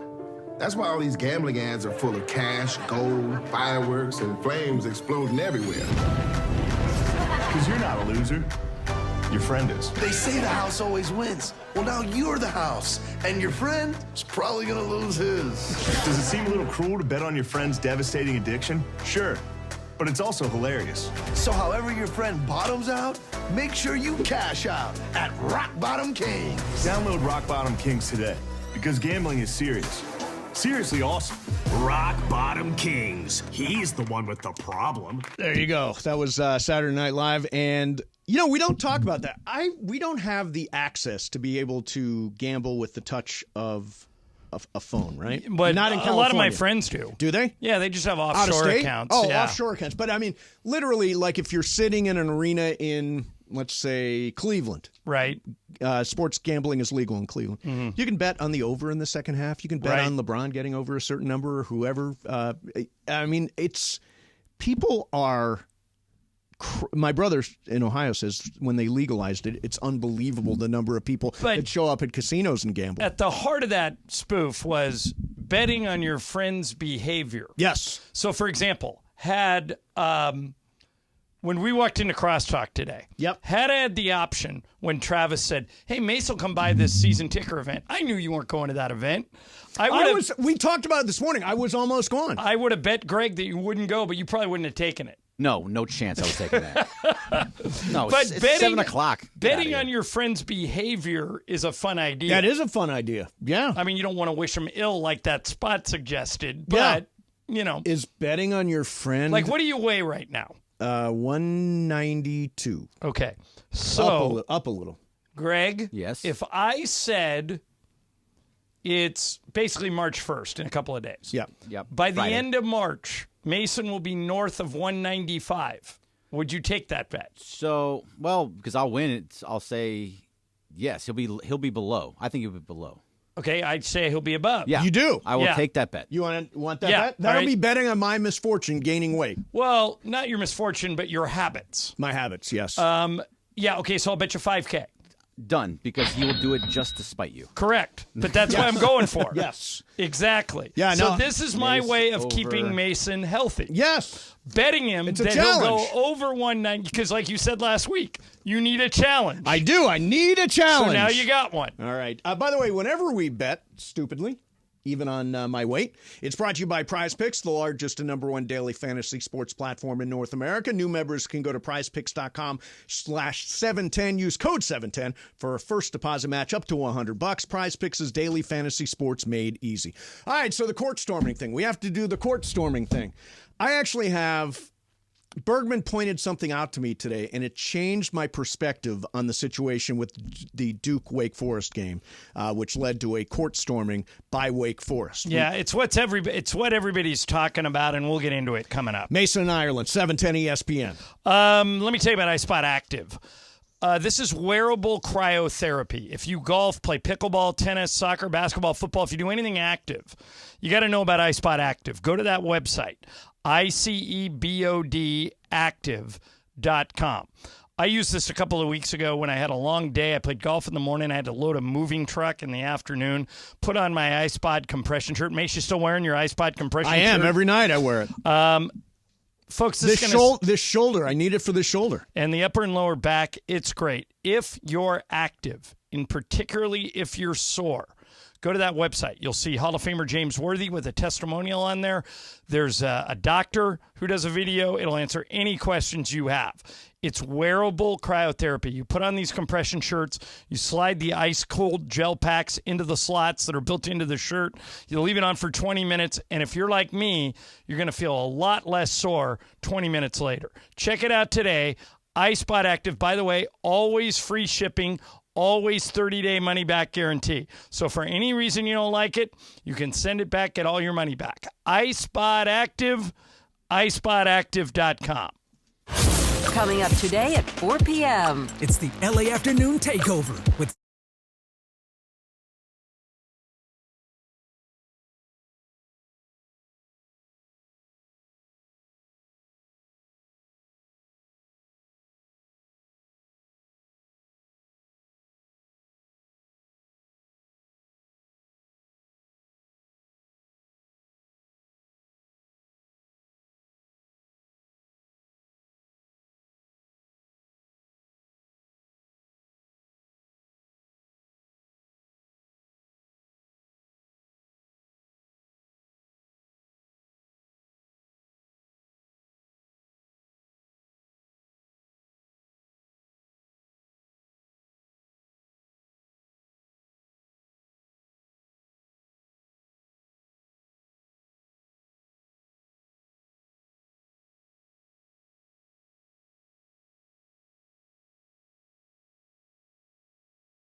fit catch up. I know they form say I too righteous. Hey, everybody has seen by now the Wake Forest court storming in which one of the Duke players was injured, their best player. Right. And so it has started a debate over whether or not college basketball should ban court storming. And most people with a national platform seem to be leaning that way. Here's the discussion on CBS Sports over the weekend.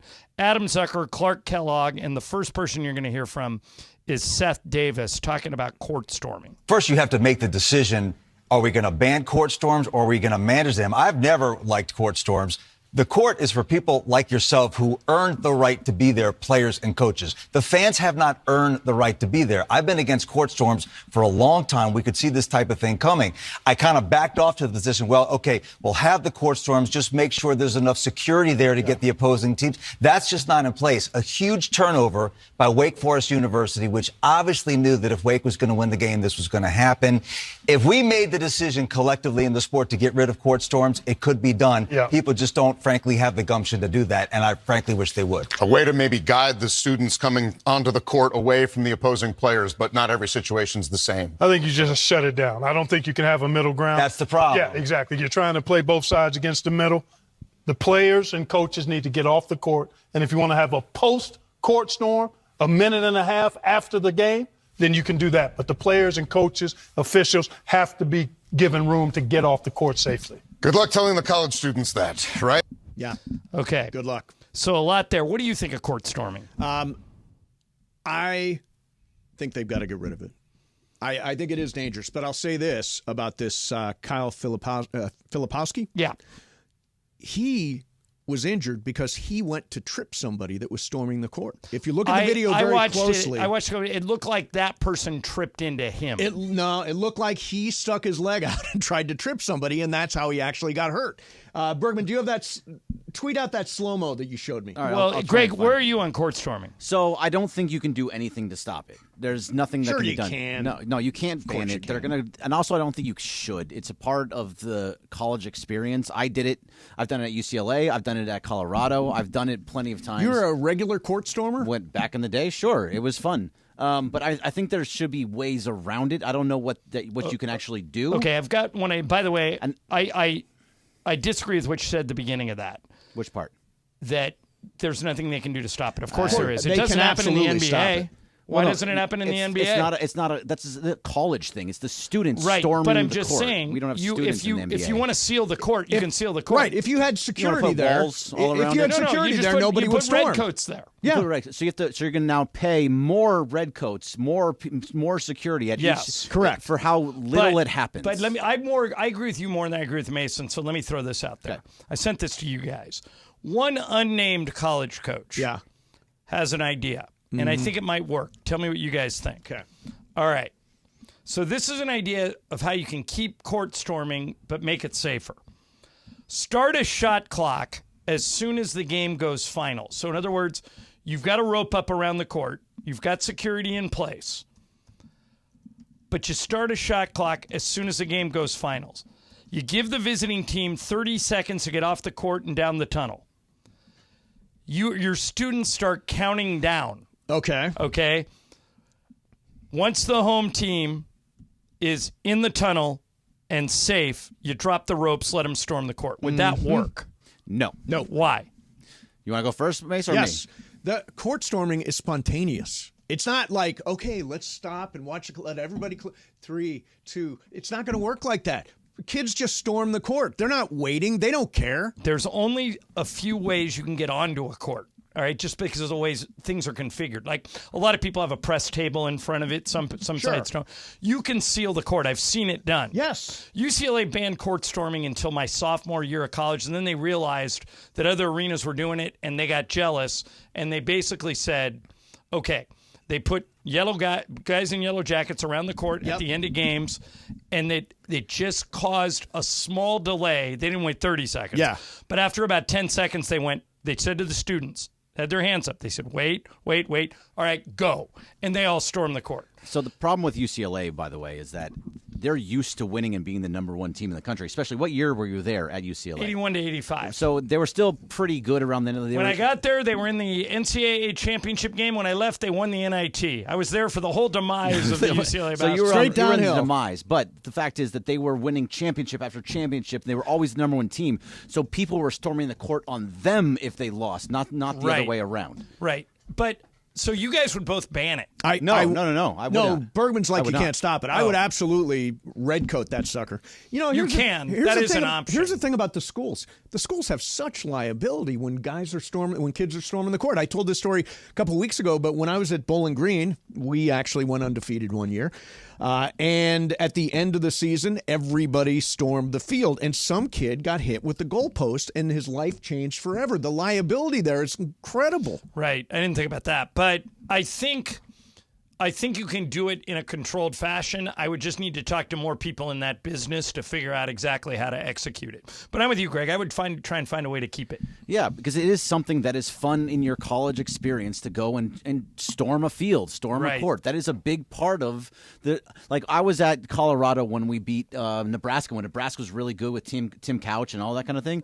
I stormed the field in Boulder, and it was amazing. It was such a great experience that I remember for the rest of my life. Yeah, no, it's a cool thing. It's a cool thing. There's a lot of liability. Now this kid got hurt. I don't know how seriously he's hurt. The Filipowski, I think a lot of that was his fault. I You're do right. too. It was him sticking out his leg and then trying to push the guy. Yeah.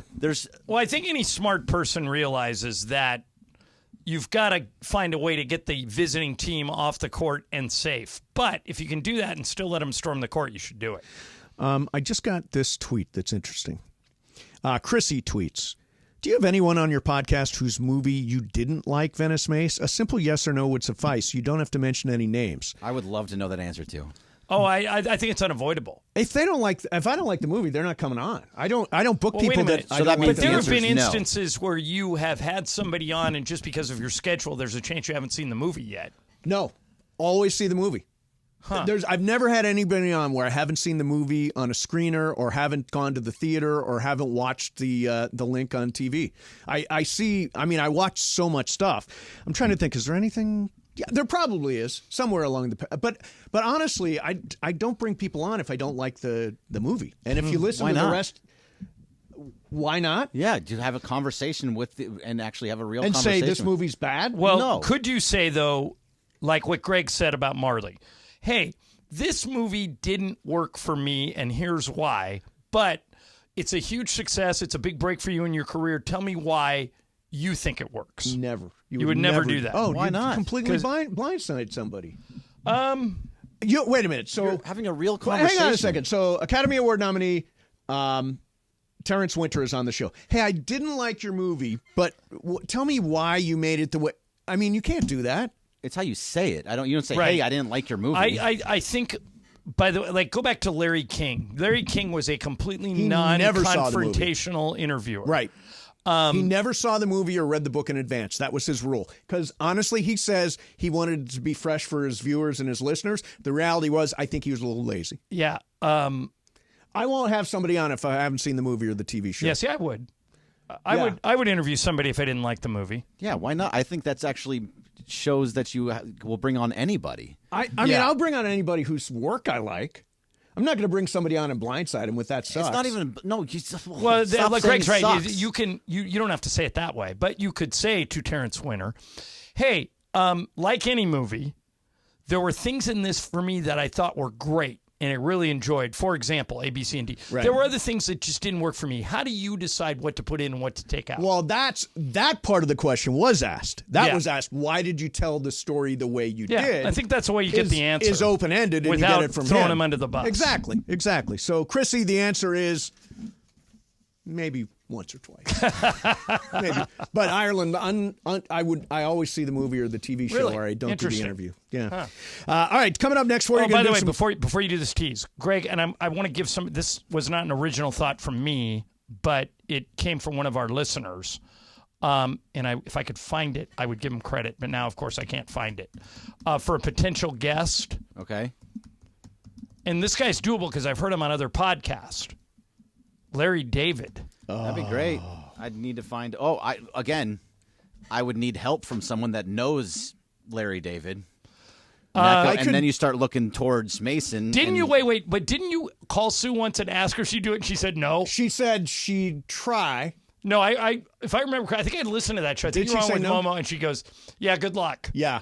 Now I'm going to talk to Susie Essman on Thursday. I could probably get Susie on the show.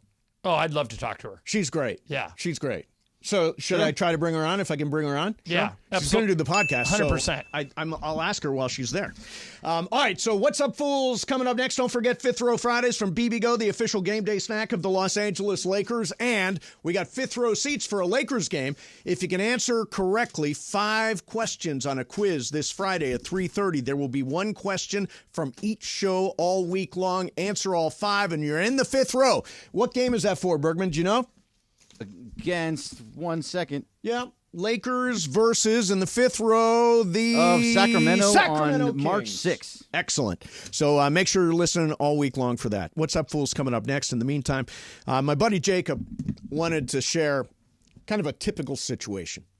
So you get in what you think is a minor car accident, and your knee hits the dashboard, and you get out of the car, and you talk with the person, and they say they zoned out or they didn't see you. And it's obvious the accident's the other guy's fault. But your car is damaged, and it still can be driven. You take pictures, you exchange the information, and then after waiting a week or 2, you get hold of the other driver, and they say it was your fault. Oh, and when your knee got hurt, it hurts more every day since the accident, and it's going to be difficult to prove when you got injured. So don't put yourself in this situation. Again, if something happens immediately after an accident, there's only one name to remember. It's Jacob, Jacob, Jacob. Jacob will work hard on your behalf so you can get the compensation that you deserve, get yourself healthy, handle all the paperwork, all that stuff. A lot of attorneys say they'll fight for you. Call Jacob. He'll win for you. 844-24-JACOB. That's 844-24-JACOB. 844-24-JACOB. Or remember, accident or injury, call Jacob and Bronny. Call Jacob. CallJacob.com. Don't forget you can follow Jacob on Instagram. Go to @call.jacob. Mason and Ireland, 710 ESPN.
Live in the Southland, you know what we do each weekday at 2:45. What's up, fool?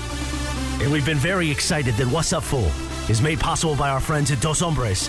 In fact, we've got a special guest voice. Take it away, guest voice. What's Up, Fool is brought to you by Dos Hombres Mezcal. It's fate. It's friendship. It's mezcal. Dos Hombres. Look at that. How do I follow that? I don't. So I simply say, take it away, Corporate Greg. Thanks, Morales. All right, so NBA Central put out an aggregated report that ESPN has removed Bronny James from its 2024 mock draft because they now project him as a selection in the 2025 draft. LeBron James responded to that and said that, can you all please just let the kid be a kid and enjoy college basketball? The work and results will ultimately do the talking no matter what he decides to do.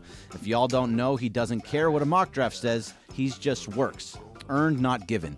Now, is LeBron saying that he thinks that Bronny's going to come out this year? Yeah, that's actually interesting. No, I interpreted it the other way. Did you? Like, leave him alone. Leave him alone because he's going to come out. They took him out of his out of the mock draft, apparently. And so the idea is that maybe he's not coming out this year, but I still think there's a chance he comes out. He's not even starting for USC. I know. By the way, Greg, did you watch the USC-UCLA game over the weekend? I did. It was painful to watch that game. It was UCLA disgusting. didn't score for like the first 10 minutes of the second half. It was awful. They're done now. Unless they win the Pac-12 tournament. By the way, both USC and UCLA won't be in the They'll probably tournament. miss the tournament, yeah. But I kind of like Peter King retired today. Yeah. And he wrote a long retirement column about the things that he'll miss about the business and the thing he won't miss. And he said the thing he won't miss are mock drafts. He says it's a complete farce. It's just people guessing. Right. He goes, nobody knows anything. And he goes, I hated it when they assigned me to write mock drafts. I'm kind of with King. I think mock drafts are stupid. I never read them. I don't look at them. And Bronny James almost had a near-death experience. I think he's just happy to be out there. I'm kind of with LeBron on this. I don't disagree with LeBron on what he's saying here. I mean, by the way, and I also think mock drafts are just total BS, unless we're doing a story about them, and then they're really good. Because sometimes there's interesting stuff in a mock draft that you want to talk about and play with a little bit, the ideas, et cetera, the players that may be on your team or may be going elsewhere. But in this case, I don't think it's particularly significant. For me, I think there's no way Bronny comes out and goes to the draft this year. And I also don't think LeBron is retiring at the end of this season. So there'll be opportunities in 2 years for them to play together. Sure. When I was reading that quote from LeBron, it almost seemed like he was disputing the fact that ESPN. I took it the other way, that he just wants people to leave Bronny alone. But maybe you're right. That's part of it. I didn't see it. Both things are right. I think he wants them to leave him alone, but also it just seemed to me that it sounded like he wanted him to come out. I don't know. That was my take. Okay. What's up, fool? All right, guys, I saw a pretty crazy stat on NBA Today. Wemby has 38 blocks in the month of February alone, which is more than 6 whole entire teams. And he was here this last weekend, so a lot of people got to see him up close and personal. LeBron, tweeting at him with the alien emoji and all that. Right. So my question is, has he really lived up to all the hype? I mean, 38 blocks in 1 month. That's pretty crazy, right? Not only has he lived up to it, Brian, but I think he's exceeded it.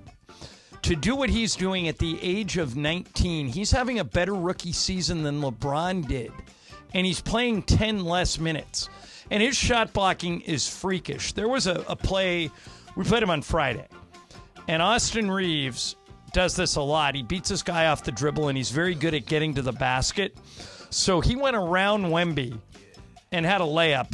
And he gets to the rim. And Wemby, who was like 6 feet away from the front of the rim, just reached back with his go-go gadget arm and blocked it. He had it 2 weeks ago in Toronto. He had a triple-double with 10 blocks. Yeah. So it was, and by the way, at age 19, he leads the NBA in block shots. So Mason, I don't know how you can't say he hasn't exceeded what people thought he would be. I mean, I think a lot of people thought, he's nobody that I know, but some people thought he's too thin and might get hurt. Greg Bergman used the word bust. I don't know anybody. Let's be careful with that. What do you mean? What? Did you not use the word bust? Sedano asked me, would you think he'd be more of a bust or more of a Hall of Famer? I said, well, I would probably lean towards bust because he's 10 feet tall and 120 pounds. How can you argue that you didn't say bust? How is that different from what I said? I was asked one or the other. I didn't say he was going to be a bust. I was asked, would I lean one way or I have to go one way or the other. Okay, now you prepared to say you were wrong? Yes, I was wrong. He's played over 50 games. He's going to play over probably close to 70 games. That's better than what he's doing. Everything I thought he would. Anytime he twists an ankle, he comes back and he plays. He is proving to be durable this year. Yeah, he's great. He's been great. I will say, watching that game Friday, you cannot take your eyes off of him. All right. He's such a completely I'll take it a step further, and I want all three of you guys kind of to player. think about it. Okay? And this is going to sound like a ridiculously outlandish statement. Okay. But tell me if you agree with it. There isn't another player in the NBA I would trade him 1-for-1 for. Not one. I wouldn't trade him 1-for-1 for Jokic. Giannis? Nope. Luka? Nope. No, not Luka. I mean, Giannis would be tough. Jokic is the toughest one. Do you think you can win a championship with Wemby alone? No, but you can't win a championship with Joker alone. With Giannis alone, he kind of Wait a didn't minute. do it alone, but kind of. He had two All-Stars with him. He had Drew Holiday and Chris Middleton with him when they were All-Stars. Yeah. The other part of it is Wemby is just scratching the surface of what he's going to be. And he's only 19. Can you imagine how much better he's going to get? So, yes, I would agree. I think that's the one player that I wouldn't trade 1-for-1. You're probably right. He's been fantastic. And that guy's, when he gets rolling, he's going to sell a lot of tickets, too. Big star. After getting to his first game against the Lakers at Crypto was this past Friday, and he did a 5x5. Yes. Did you guys read about this? Very rare. All right. He had at least 5. He had way more in some categories, but he had at least 5 points, rebounds, assists, steals, and blocks. Yep. It's only the 19th time it's ever happened, and he's the youngest player ever to do it. I just think the sky's the limit for that dude. He's great. What's up, Foo? All right, speaking of another big man, Shaq was on his latest podcast, and I was listening to it on the drive into work today, and he said by the age he was 18, he never would go to bed before midnight. Not once. Instead, he would take about 3 to 4 hour naps during the day, and especially before games. Now, to me, that just sounds crazy. I don't know how anybody could sleep 3 to 4 hour nap in the midday. And John, I know you don't sleep as well at night, so are you a napper? Right. No, I just sleep when I'm tired. And I fall asleep during the day a lot. Hour 3. Yeah, like maybe coming up here in about 20 minutes. There are some people that just can't sleep an extended period of time. Although last night, I've been in 3 cities in the last 3 days. My voice is getting weak, and I said I gotta sleep. So I gummied up hard and got like 8 hours of sleep, which I never do. But that's the only way I would do it is if I artificially 8 hours. enhance. Yeah, I don't know if I've ever heard you say that. Yeah, 8 hours I of went sleep, to bed that's good. at 9, and I woke up at 5. Okay, now be honest. How many milligrams? Well, here's what I took. Okay. 20 milligram gummy. Yep. 2 Tylenol PMs and an Ambien. Whew, that is like a sleep bomb. Right. And I went to bed at 9. Yep. I watched Curb. Yes. Went to bed. Woke up at 5. Yeah. See, I love sleep. I think sleep is so underrated. So do I. I just can't do it. It's like if I don't get, like, for example, the Rams thing, I had tickets for tonight, and we were going to be in kind of the cool section with the food and the drinks and all that stuff. And Juan told me today, reminding me about it. And I'm like, tomorrow I got to be at Lakeside Golf Club at 8 in the morning. Yeah. There's no way. And I need 10 hours of sleep. I have to have 10 hours of sleep. I've never slept 10 hours my entire life. It is the best. It is the best. Well, think about everything I took, and I still didn't sleep 10 hours. Right. True. Yeah. Once I'm sleep, I love some good sleep, man. It is so underrated. It's delicious. Love sleep. I don't know if I've ever seen 10 hours in the last 15 years. So good. And by the way, the beginning of that, Brian, you said Shaq when he was 18 never went to bed before midnight. I'm 60 and I never go to bed before midnight unless it's something like I'm not feeling good. Yeah. I stay up that late all the time. Unless it's a Friday or Saturday, I never see midnight. I would never see midnight on a school night, as I say, on a school night. Last night I had 6 hours and 47 minutes. Oh, you keep track of it on your watch? I do. Oh, that's cool. And so I can see when I wake up, when I'm in REM, when I'm in core sleep, when I'm in deep sleep. What is that, an Oura ring or? No, it's just the watch. The Apple Watch? Yeah, the Apple Does Watch. all that? Yeah. Huh. I don't use it for that. How do you charge it? When do you charge it? I charge it when I get in the shower. And it charges enough? It charges enough, yeah. Interesting. Yeah, no, I don't do that. How does it know if you're having REM sleep? How does your watch know if you're having REM? I think that's just made up BS. Again, another reason to get Tim Cook on the show, because I don't believe in this. It's your watch pulse. can't tell you if you have REM sleep. Ireland? How fast? I'm with you. I think it's a sales trick. Here's another reason to get Tim Cook on the show. I want to try out those Apple Vision goggles. They're $3,500. I saw Josh Hart was. Josh Hart's a big fan of them. He's using them for email and social media and all that stuff. To me, if I was Apple, I'd say let's give it to Mason because he's going to talk about it a lot, and that'll be good for the product. Do you want to call him? Yeah, that's what they're going to do. Say he's going to come on and say, "Let's just try my $3,500 glasses." They're $3,500. I mean, when they come down in price, I would be interested to try them, but I haven't even tried them so far. All right, there you have it. There is your What's Up, Fool. A couple things going on. We were just talking about Wemby. He's a candidate for this, but a lot of talking about who's going to be the face of the NBA after LeBron retires. Shannon Sharp has an interesting caveat to it that we'll share with you that to me makes zero sense. That and you mentioned Mace. Yes. When we were talking about when you got the question, would you ever have somebody on your podcast whose movie you didn't like? Yes. And I brought up Larry King. Yeah. And you said Larry King was famous for not doing any research. Yep. We found an interesting example of that we'll share with you coming up. That is coming up for you. Mason in Ireland. Plus, I'll tell you about my experience in the LA Poker Classic on Saturday. Oh, I haven't heard yet. Yeah, I will tell you about it coming up next. Mason in Ireland, 710 ESPN. All right, guys, it's officially back. Fifth Row Fridays presented by BBGO. That's the official game day snack of the Lakers, by the way. And this is the best thing we give away. Fifth row seats to a Laker game. How many times do people come up to us and say, hey, give me Laker tickets? Yes. We don't have them. I don't even have them, but you can win them if you listen every day. And these seats are better than the seats that you and Michael have, right? 15 rows better. Yeah. Michael and I are like row 20. So here's how you win.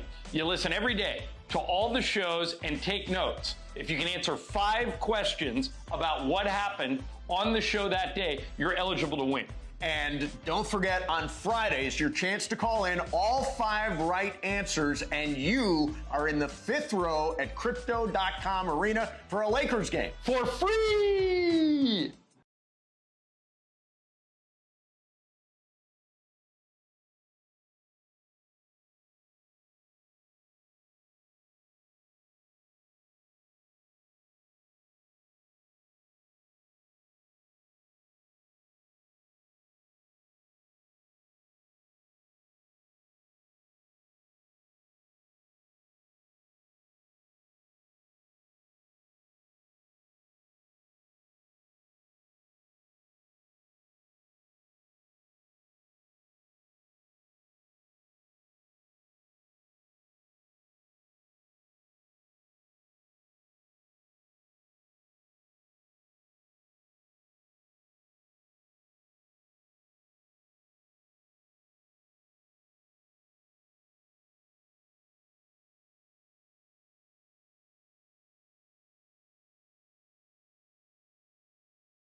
Trending, it always makes me think, did they die? So who's trending that made you bring that up? William Shatner. Oh, hope not. Denny Crane. Trending. Have no fear, Captain Kirk is still boldly going where no man has gone before. It's apparently his birthday. Okay, good. All right, so we were talking earlier in the show about Mace doesn't like having people on his podcast if he doesn't like the movie that they're promoting. Yes. So, and that's kind of an entertainment thing. Meaning? if you see a show on ET or on E! Channel, you'll never see them do a story about a movie they didn't like. Correct, yes. You know, entertainment is, I always used to compliment Ben Lyons this way. You have to have a very good schmooze radar if you're going to be in entertainment media. Agreed. But you mentioned that Larry King is famous for not preparing for interviews. He wants his interviews to sound like he just sat next to somebody on a plane and he's learning naturally about their life. And he says, well, then I know just as much as the audience. So I'm not talking about something they're not familiar with. And I'm with you. I think that's kind of a cop-out. Yes. I think you can always do research. Yes. But to illustrate your point, when Jerry Seinfeld ended his TV show, he was as popular of an entertainer in the United States as anybody. He had the #1 show in America. Yep. He had a book out. He was doing concert tours. So he does Larry King show on CNN. And this is what it sounds like when you go in completely blind. Lasted how long? 9 years, 180 episodes. You gave it up, right? I did. So. They didn't cancel you. You canceled them. You're not aware of this? No, I'm asking you. You think I got canceled? Are you under the impression that I got canceled? Have I hurt you, Jerry? I thought that was pretty well documented. Is this still CNN? Don't most shows go down a little? Most people do also. But, yeah, no, I went off the air. I was the #1 show on television, Larry. You were. Do you know who I am? Jewish guy, Brooklyn. Yes. Okay. 75 million viewers last episode. Boy, you don't take it so bad. Well, that's the big difference between being canceled and being #1. Okay, I'm sorry. We'll be right back. Unfamiliar with Seinfeld. It's very, very funny. I remember he was doing, when his book came out, we had an anchor. Her name was Paula at KCAL. Mm-hmm. She's doing the noon show. Really nice lady. And she's interviewing Jerry about the book. Yep. And she says, and this is a typical question, she's at the end of the interview, she says, well, good luck with it. If people want to buy it, how do people get the book? And Jerry gets this really quizzical look on his face. He says, well, Paula, there's a system of commerce in this country. You go to a bookstore or you can go online and you pay someone and they will send you the book. I don't know if you're familiar with this system. Right. And she just goes, I stepped right in it. Yeah. I can't believe I did it. Do you have the other one that we were going to do? Yeah, I got it. Okay. So Danny Pudi was on what show, Bergman? One that you watched? Community. With Joel Great McHale. show. Yeah. Great So show. He was also I doing think this is it, by the an way. I animated don't know. series, and this is a conversation between, again, completely unprepared, Larry King with Danny Pudi. By the way, it says Daniel Pudi doesn't have any context, so hopefully this is right. Okay. A luxury you can't live without. A luxury I can't live without. Coffee. I really like good It's not coffee. a luxury. You can get it anywhere. I guess, yeah, I like good coffee. What's? I love coffee, too. I like nice socks. Socks. Your socks, would you put in your shoes? Yeah, I really love them. I like kind of like, cozy feet. You're attracted to your socks. I'm attracted to really nice running socks. Like, I'm always looking for good running socks. That's not a luxury, though. Coffee and socks are not a luxury. All right, give me a luxury. What luxury should I have? Private plane. Larry, I'm on DuckTales. By the way, what's your answer to that question? What's a luxury you can't live without? Massage chair. Exactly. Yeah. Yep. Now that you have it. It's revolutionary. Yeah, it's like, it's kind of like when you fly in business class or first class for the first time. If you didn't know about it before, you were okay. But once you know about it, it's hard to go back. See, now that you have the massage chair, you probably will never have. You as long as you live, you'll probably never have a house without one. Yeah, without it is. It took me 10 years to convince you to get that. It's a thing. very expensive purchase, but I think I've already made money on it. And by the way, you'll just upgrade it. That one will last you 5 to 7 years. Yeah. And then you'll just get another one. Yeah, stress management's big at my house. I go from massage chair to jacuzzi, massage Bergman, chair what's that to answer for jacuzzi. you? Luxury you cannot live without. The Rinse app. I get my laundry That's done right. through the Rinse app. That is a luxury, too. If you and I were roommates, you would never have to do your laundry. Oh, God, that would be wonderful. I don't know if we could live Lisa together. has We'd not fight. done a load of laundry in 25 years. Is that right? Yeah, if I see her near the washing machine, I yell at her. There are a few things I hate to do more than laundry. I'm the opposite. Laundry. I think laundry's kind of a gimme in the house. Not that I'm doing all of it. You're not touching it. I know. I touch it sometimes. I touch it when I put it in the hamper. and then Juan takes it out of the hamper and washes exactly. it. So Brian, it's a luxury team you effort. cannot live without. Oh, that's tough. I don't know. I honestly don't know. Maybe like For you, I was thinking maybe your dog. Yeah, I don't know if that's necessarily like a luxury. I think it is. I think it makes your life way better. Oh, for sure. It does do that. Yeah. How is Copper? Oh, she's great. Yeah. How long have you had her now? About 2 months. 2 months. Yeah. So I think the way you answer that question is if I were to take something out of your life, what would affect you the most? And I think that Copper might be that. Yeah, Copper or the car. You know, In the car. What are you driving now? It's the 2001 Ford F-150. Nice. 2001. Yeah, 2001. Wow. It's still rolling good. Like it. Good for you. All right. So we were talking earlier about Wemby, Victor Wembanyama. Yes. I think he's probably my answer to who will be the face of the league. Yes. Once LeBron retires. A lot of other people think it's Giannis because Giannis is so personable. Yep. Some other people have said if Ja Morant ever gets his act together because he's so fun to watch. I've heard people say Jason Tatum. Good one. This question came up the other day with Stephen A. and Shannon Sharp on First Take. And Shannon said something that I don't agree with, and I'm surprised he said it. Here's what he said. What about relationship status? Magic and Bird was married. LeBron was in a relationship with Savannah.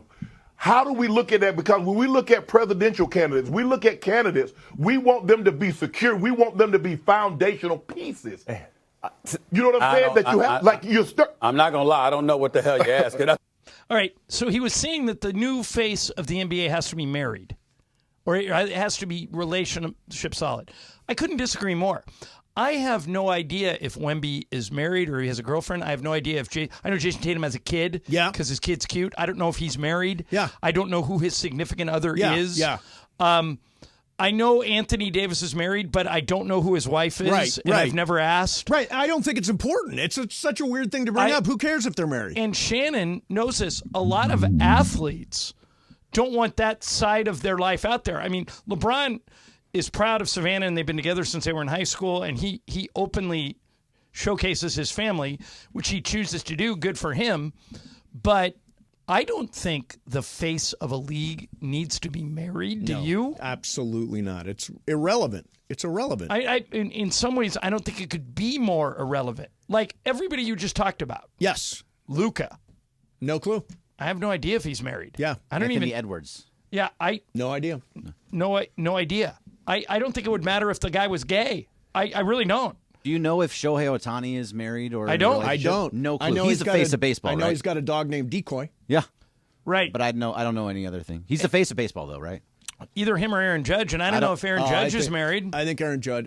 I think Shohei is the face of baseball. Okay, but now. do you know if either one of those? Do you know if Mike Trout's married? No. No, I think idea. he is. But he's he keeps himself a lot. Right, but you see what I'm saying, Greg, right? Yeah. I mean, I don't get. Do you understand Shannon's point? No, I think it's a ridiculous point. I don't think it matters one way or the other for the league. You're a baseball, basketball, football player, not right. Or two fans to be like. The question we asked originally was, who is the face of the NBA when LeBron retires? We threw out 5 or 6 names. Sure. I don't know the relationship status of any of them. Right. I don't either. So the face used to be Kobe. He was obviously married, and the face was Michael Jordan, and he was married. I think LeBron is just in the situation where he's never, that we know of, done anything wrong. So I think Shannon's just saying, I want it to be like that again. Like there's no speeding tickets, no but drug he also things, said, no drunk driving. And I want to be clear about this No because infidelities. I like Shannon a lot, and Shannon is a big Lakers fan. Yes, he is. But the reason I disagree with him here is if you look at anybody who's been like the face of, like he mentioned presidential candidates. Yes. I think the ship has sailed on relationship status for presidential candidates. I went after Bill Clinton. Yeah. And say what you want about Bill Clinton. I know everything is polarized now, but Bill Clinton was a good president. Yeah. His marriage was shaky. I don't care. Yeah. I don't care. Donald Trump's marriage is shaky. He was president. I mean, I think you can get elected without being in a. Of course. I just don't think it matters. I don't think it's relevant. Right. Here's the thing. Not everybody gets married. Not everybody has to get married. It's not a requirement in life. Nor does it apply to the discussion that we're having. Right. It's like the other thing is, and this sort of goes along with it, having kids. Your life isn't complete until you have kids. No, not everybody is meant to have kids. Not everybody's supposed to have kids. Not everybody should have kids. Yeah, not everybody should. Exactly. Like I should not. Yeah, you Should being a absolutely parent not. would be interesting. Oh God, I'm sure I would change completely. You would have to. Yeah, I mean, if my kid got treated like my dogs, then the kid would be okay. Yeah, there you go. Those dogs get everything. So anyway, I play at the Commerce Casino on Saturday in the LA Poker Classic, and John, it's the largest poker room in the world. Are you aware of that? Roughly, how many people do you think were in it? 1,000. Okay. Yep. Sounds about right. I know they can fit that many. Yes. And I played for 6 hours. No matter what you say after this, that's a win. I thought you lasted for 6 hours. Lasting 6 hours was pretty damn good because everybody was a player. Everybody bought in for $10,000. Right. So, do you think there were under 100 players left when you got knocked out? Yes, absolutely. So you were in the top 10%. Yeah, I was very happy. Now you want to hear my bad beat? Yeah. Okay. I got a flush. On the flop? On the flop. So you had 5 what? Hearts? Clubs. Okay. What's high? Queen. Okay. Somebody else beat you with a higher flush. King high flush. King high flush. Okay, so this is the hardest thing about poker. Yeah. You have a queen high flush, so there's only 2 other flushes that can beat you. Yeah. The ace and the king. How many of the clubs were up on the table? 3. So he had to have 2 clubs in order to beat me. We were both dealt 2 clubs down. And he had the king. So this is 90% of the time I get knocked out, I do this. I know there's 2 hands out there that can beat me. Yep.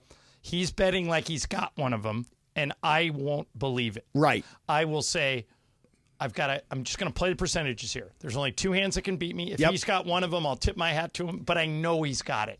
And I stick. But I have to see it. Were you driving the betting or was he? He was. Yeah. He was betting and I was re-raising. Yeah. I would have. I thought, I've got to see that hand, right? Yeah. I can't just fold it's so hard. a flush. Yeah, it's a queen high flush. A queen high flush. Yeah, it was it's a really hard good to hand. By the way, Commerce Casino is, they've given away $1 million in promotions in the month of January. They're giving away $20 million this year. As I said, great place to play poker. CommerceCasino.com. Go check them out. I play there all the time and had a great time at the LA Poker Classic. Thank you to Commerce Casino for the hospitality. Mason and Ireland, 710 ESPN. Every Friday, we're giving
Do you think, like, if we sent a car, yes, do you think Michael would go? Absolutely not. I agree with you. Yeah, no chance in hell. But I would imagine some people from the station are going to be there, which is cool. And Bergman, we're broadcasting live, right? Of course. Right during Travis' Lee, we're going to pick it up live. Well, actually, it would be during Evan's show. Oh, that's right. Yeah. We'll do it live. Do it live. All right, so that's tomorrow. Hey, did you see Alex Rodriguez was trending Friday night? Because he's too tan, right? It's ridiculous how tan he is. Is everybody supposed to be that tan? No, he claims that he fell asleep in the sun, and when he woke up, he was fried like a lobster. And he's Dominican, so he gets really brown. But he's like orange. He's like a really dark color. Does anybody believe anything Alex Rodriguez says? No. I don't think so. I think he sprayed Well, he it bought on. a good team. He bought the Minnesota Timberwolves, and they're really good He now. got in when they were good. Yeah. That's for sure. Yeah, I just don't believe a word that comes out of his mouth. Yeah. So very fake. I found some results for a poll. This is from SB Nation, John. It's about the Lakers. Okay. 2 questions. What percentage of Laker fans think the Lakers will advance beyond the play-in tournament? Advance beyond the play-in tournament. I'm going to say 59%. 26%. Ooh. So not a lot of faith here. Second question. This is unfair to you, but I'm going to ask it. I don't care. What percentage of Laker fans have faith in the ownership and front office? Well, I think the first number is going to be similar to the second number. So I'll say 35.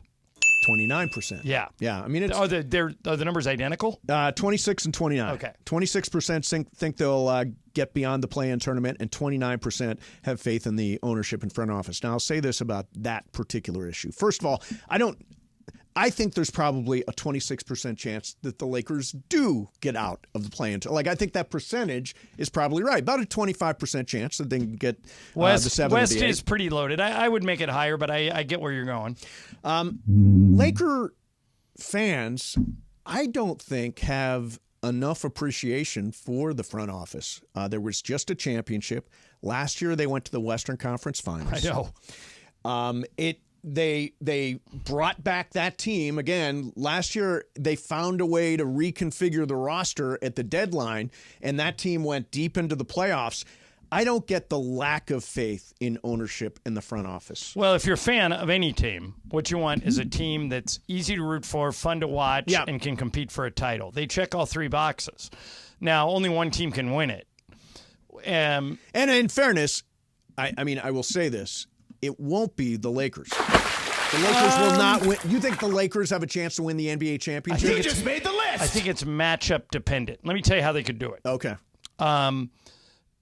I think that if they get out of the 9 or 10, right, and that's all jammed up in there, so they could, but it won't be easy because those teams are all good. But last year they were the 7. Yes. They figured out a way to get to the Western Conference Finals, and then they ran into Denver. Right. So it's matchup driven. Last year they got Memphis in the first round, and Memphis had a bunch of injuries, so they beat them. Right. Then they got Golden State in the second round, and Golden State is small. They don't have anybody who could guard AD, and AD controlled the whole series. Right. Then they get to the Western Conference Finals, and they run into a buzzsaw, which is Denver. It would have to be something like that. They would have to get good matchups early. Somebody else knocks out Denver. Maybe they play Golden State in the Western Conference Finals. Well, wait a minute. Golden State's the 10, and the Lakers are the 9. Right. It's But not I'm going to just be Golden State versus the Lakers in the Well, last year, Western what do you think Conference Golden State Finals. was when they played them in the second Well, round? didn't we? Golden State was. They were probably a playing team, right? They were the 8. They were the 6. They were the 6. So it was they 6 avoided against it. 7. Okay. Yeah, so I think all these teams, like for example, I wouldn't want to play Denver. I wouldn't want to. nope. I wouldn't want to play the Clippers, and I wouldn't want to play Dallas. I think Dallas is really good. Well, Dallas you could see in the play-in tournament. Correct, but I would want to play Minnesota. They've already beaten Oklahoma City twice. Yeah, I get that. I just don't think the Lakers They beat New Orleans by 44 points in a game. Yeah, I mean, it's small sample size. Winning 4 out of 7 against a young, hungry Oklahoma City Thunder team is not an easy thing at all. Not easy, but they've already beaten them twice, including a game in Oklahoma. So I think they could do it. The Lakers, at best, I think, are going to be the 8, which would give them a matchup with Minnesota. Well, in the how first far are round. they out of the 7? They are 4 games out of the 7. So Greg, you say 3. He's saying 4. Well, yeah, New Orleans is 6.5, and Lakers are. Oh, I'm sorry, Lakers are 10. So 3.5 games. So 3.5 games over 24 is doable. They have 23 left. They have 23 games left. They could do that. They could get to the 7. Boy, the glass is always half full with you. Well, it has to be. Yeah, they pay me. Right? Yeah, exactly. I mean, they pay me to be optimistic. It's true. But I don't think you're crazy to suggest that it's a long shot. Yeah, I think they need some luck. They need to get better. They got to have the right matchups. And I'm with what Greg said earlier. If they're the 9 or the 10, I think it's really hard. I think they got to get out of the 9 or the 10. If they're in the 9 or the 10, then it's a puncher's chance. Well, if they're the 10, you've got to win 2 road games. Has anyone ever gone from the 9 or 10 to the finals? Did Miami do that last year? Yeah, I think they were. Well, no, or were they the 8th? They were the 8th. I think they had to win 2 games to get into. So they were in the play-in tournament. Yeah, they were in the play-in. Yeah, they went, lost the by first the way, one, won the second one. Both the Heat and the Lakers went from the play-in tournament to the conference finals last year. So it can be done. You just need luck with the matchups. Anybody who says they know what's going to happen doesn't know. You don't know until you get out there and play these games. But that doesn't keep us from predicting what's going to happen. Yeah. Well, I mean, it's what we do. It is. It's our job. So I came across a story about Wendy's. Do you ever eat at Wendy's? Yeah. Not recently, but used to all the time. So Wendy's is going to try something that I think is the worst idea I've ever heard. They're going to do something called dynamic pricing. They have approximately 6,000 locations. The CEO says they're using the Dave's single burger. So it's a quarter-pound burger option to highlight how the experiment may work. So the suggested price of the item, in this case, a single, could go up as much as $1 during peak lunch and dinner hours. So you get no chance it could go down? No. Okay. Well, yeah, no, it'll be normal price the rest of the time, and then it'll get more expensive by $1 during peak hours. It's like, are you kidding me? Am I really going to pay more for a burger because it's dinner time or it's lunchtime? What a scam that is. Who the hell is trying this? All right, you're going to yell at me, but I think dynamic pricing should be used in all walks of life. Burgers? Well, wait a minute. When you were at the movies, when you ran your movie theater. Yeah. Didn't you charge less during the day than you did at night? That's not dynamic pricing in the same way. Like, for example, when I go to AMC, I'm a Stubbs member. When I go to AMC, sometimes it's $15.65 and sometimes it's $12.99. Right. So that's Wendy's is doing. It's wrong. It's terrible. It's a terrible system. A price should be a price. A product is a product. It has a price. You shouldn't be able to jack it up. It's all because of Uber and Lyft and their surge pricing. I'll take it a step further. I think sporting teams, a lot of teams do this, but I think all of them should do it, should use dynamic pricing. For example, let's say the Clippers are playing Boston. Right. You can charge whatever you want for that game. It's a great matchup. Let's say they're playing the Wizards. I would do what it takes to get the seats sold. So drop the price. Get more people in there. So you would raise the price when it's a good opponent. I would. You would jack up the price on your fans. I would have a base price. Right. And by the way, teams do this. I'd have a base price. You think they change prices in the middle, or I know does it just have? They do. Yeah. Here's an example. Okay. It happens to you with the Rams. If they offer ticket packages that say, let's say they can't sell somebody a season ticket, they don't want to pay that much money. Right. So they'll offer them a 3-game package. Right. And they'll say, we're going to give you the Niners, the Ravens, and the Chiefs. Okay, the 3 best games. Right? Let's say. They'll charge more. Then they'll offer a 3-game package where they say, we're going to give you the, 3 teams that stink. Whoever they are. We're going to give you I almost said Cleveland out of habit. Yeah, but, right. But we're going to give you 3 teams. Like, we're going to give you the Jets, we're going to give you the Bears, and we're going to give you the Panthers. Yeah. And then you would charge less. That doesn't make sense to you? No, but that's not what I'm talking about with dynamic pricing is, literally, you go to Wendy's at 1 o'clock and the burger is $1 more expensive than it is at 3 o'clock. Right. That's just Mace. That's scammery. We're talking about the whole concept of happy hour. If you go to a restaurant at happy hour, things get cheaper. Correct. Right, not more expensive. But things get more expensive. But I think you can do both. I think you adjust the pricing to what you're offering. I would never go to Wendy's again. If they start charging me for a burger more on a particular time of day, I'm like, screw that. I can get the same burger at McDonald's. It's the same price 24/7. Right, but I have no issue. Greg, do you have any issue with dynamic pricing? And when it comes to fast food, yes, I have issues with dynamic pricing. It's incredible. It's absolutely ridiculous. If What I went happens to if the price McDonald's, gets I don't lower? want them to charge me more for a 10-piece chicken nuggets because it's 12 o'clock. It's ridiculous. All right, but what happens if you're there at 3 p.m. when there's no business and they lower the price? Well, if they lowered it to like 5 cents or like went down, if it's normally, let's say, Happens 10 all the pieces, time. Maybe if it's normally $3.99 and it's 3 o'clock and they drop it down to $2.99, then maybe. Here's the example the CEO gave. So let's say the base price for a Wendy's single is $1. During lunch and dinner, it's going to be $2. Okay. That's stupid. It's stupid. Who is going to pay that? Who's going to pay the extra Well, if buck? they don't, they'll just put it back to when $1. there are so many other fast food places that sell burgers. Dynamic pricing in selling tickets to games makes sense. Dynamic pricing to selling burgers at a fast food restaurants does not make sense. But wait a minute, you know, restaurants have like specials on Monday and Tuesday nights where you can get like a prefix menu. But that's not dynamic. They're not actually jacking the prices. They're lowering the prices. Right. I get that. You're If Wendy's wants to say $1 off, I'm in on that. If they want to say add $1, I'm like, there's no friggin' way. The dollar menu is going to go up to $2. Yeah, It's right. gonna be The a dollar menu is $2. Yeah, it's ridiculous. Yeah, but that's stupid. It's fast food. It's ga- not a But nice you guys restaurant. realize that you don't have to pay it. You Correct. can just We're go going to somewhere McDonald's. else. We're going Yeah. to In-N-Out. We're going to anywhere Yeah, where they I don't care charge what more you're for mad the about. burger. Are you kidding me? I don't.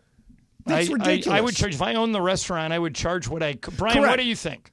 I'm kind of on the fence. I mean, I would just avoid those times, Right. more or less. And if they Yeah, I mean, went down, I would go for it. The easy answer is don't go to Wendy's. Right. They're scamming you.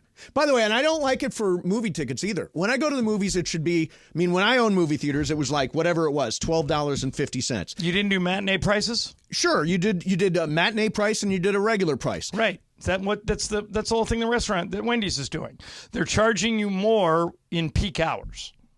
You pay less in non-peak hours. It's not Uber. It's not Lyft. You don't get surge pricing. Is it still that Dave guy? Is Dave still the guy at Wendy's? No, he died a long time he ago. did? Okay. Yeah, Whoever's Dave running it. Thomas. Dave Thomas, yeah. I think his daughter Wendy now runs it. Oh, does she? I think. Yeah, Yeah. Wendy runs the joint. Yeah, I don't think that's going to go anywhere. I can't imagine that's going to go anywhere. All right, coming up next, we've had a conversation about check that. We already did that. There are two really cool pieces of memorabilia on the market. Now, John, I think I can sell you on these. You know me, I don't pay for memorabilia. No, this is good. Okay. This is good.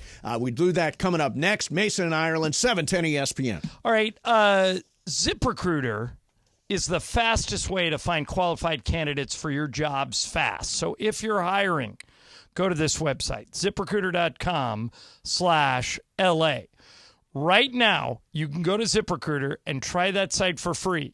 ZipRecruiter.com/LA. Ian Siegel, who owns ZipRecruiter, puts it this way. They don't leave anything to chance. They use powerful matching technology to quickly find and send you the most qualified people for your roles. How quick? 4 out of 5 employers who post on ZipRecruiter get a quality candidate within 1 day. So stop messing around and speed up your hiring process. Go to that exclusive web address and try ZipRecruiter for free. ZipRecruiter.com/LA. That's ZipRecruiter.com/LA. ZipRecruiter, the smartest way to hire.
On 710 ESPN, don't get it twisted, yo.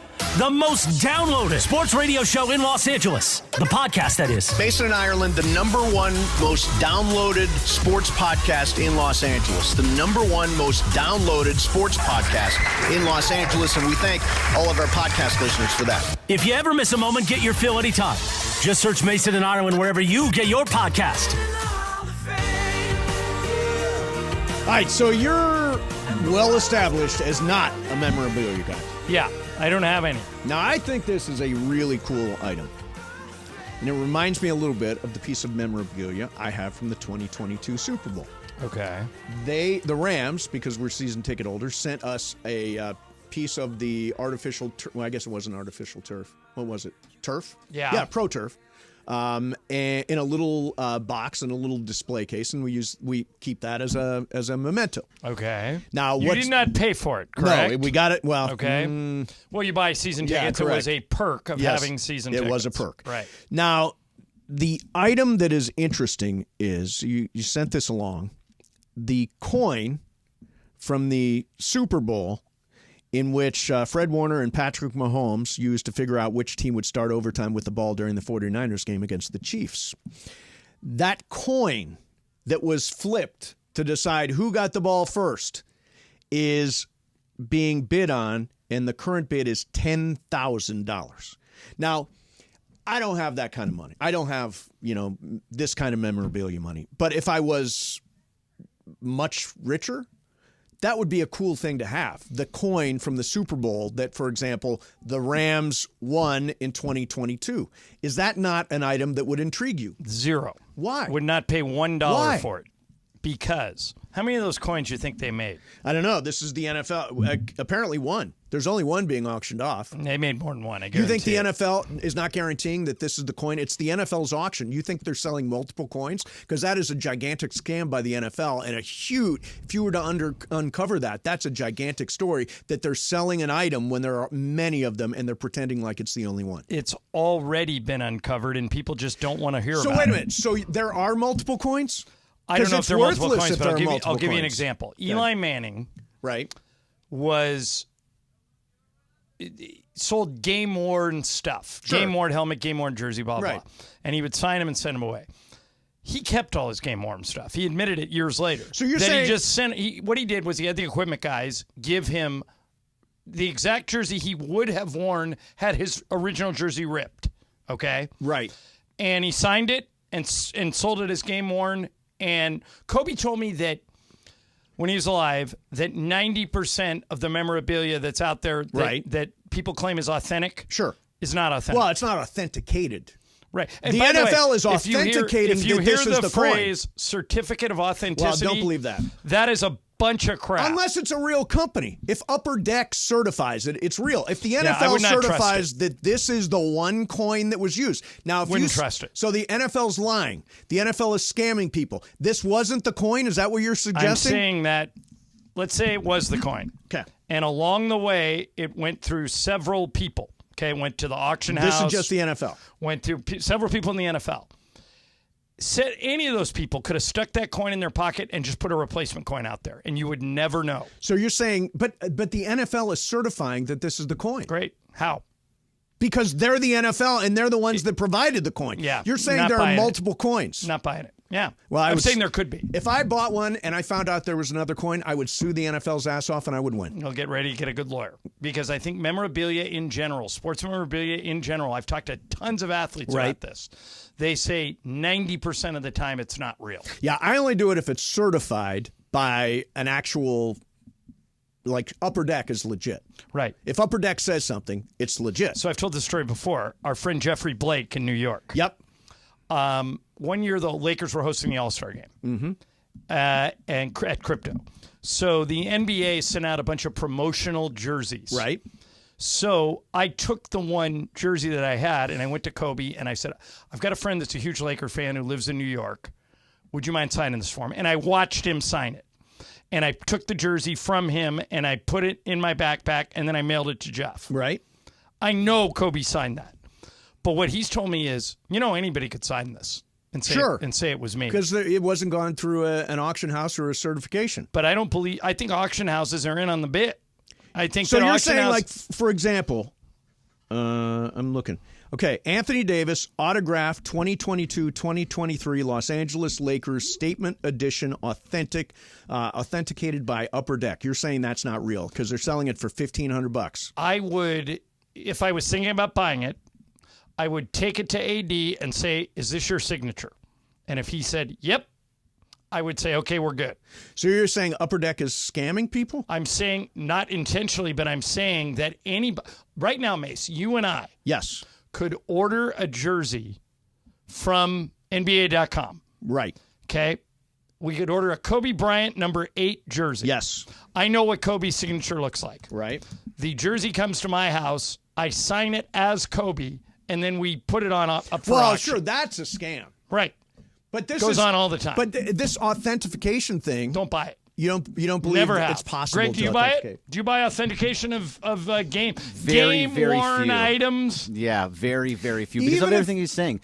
A certificate of authentication I could fake is- that too. But You can even make- if the NBA says all this fake. is what it is, you're saying that's fake. I'm saying they Upper might Deck not says even know. that. Well, why would they sell it if they don't know? So 48 Hours did a story once on memorabilia. Bernard Right. Goldberg did it. Yeah. And he went to all these athletes, including Kobe and Eli Manning and Peyton Manning, and said, "I bought this online. Right. Is this your signature?" And Kobe went, "Nope. Here's how you can tell." And he showed him, blah, blah, blah. But who authenticated it? There was it the a- NBA? It came with the auction house. It came with a certificate of authenticity. We guarantee this is a real item signed by Kobe Bryant. Bernard Goldberg takes it to Kobe. Is this your signature? Nope. So what happened? So so like the NFL and the NBA and Upper Deck and anybody that sells autographed merchandise, you're saying you can't trust the NBA, I'm the saying NFL. I don't trust the NBA, the NFL, or anybody in the memorabilia business. I just don't. Okay. Here's the other piece of memorabilia that I think you would be interested in. Okay. You remember the boat Stugatz? This was the boat on The Sopranos. Okay. Where they took Vincent Pastore out. Big pussy. Yep. And they iced him. Okay. Okay. It's also not in the face, guys. Yeah. It's also the boat that they ran the Dean Martin music really loud to try to get people to move off that house that they had at the shore. You remember that? Okay. That is up for auction right now. Okay. That is Tony Soprano's boat, Stugatz. Okay. Now, is that a more interesting item to you? No. You don't think that would be super cool? I don't. I'm not a boat person. Yeah, Are you? I'm not either, but I would think it would be really easy to make 2 boats. You think there were multiple boats and that David Chase is selling multiple boats? Is David Chase the seller? Yes, he's the seller. I would ask David Chase, how do I know this is the real boat? And if he could convince me, then I would consider it. He'd show you like a picture of it and say, So- I'm matching this with the scene where this happened. But I would have to look at the boat and see like if there's a dent in the boat somewhere. Is Right. the dent still there? And if he Right. says, "Oh, we repaired the dent," Yeah. I'm out. Okay. Bergman?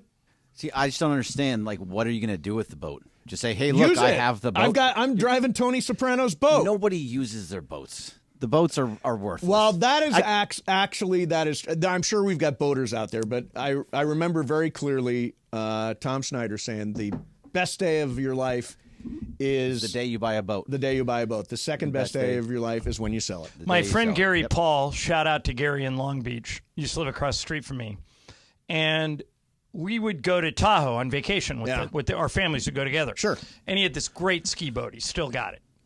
And I said one day, "Man, I am so jealous of your boat. This is such a great time, and this is such a fun boat." Yeah.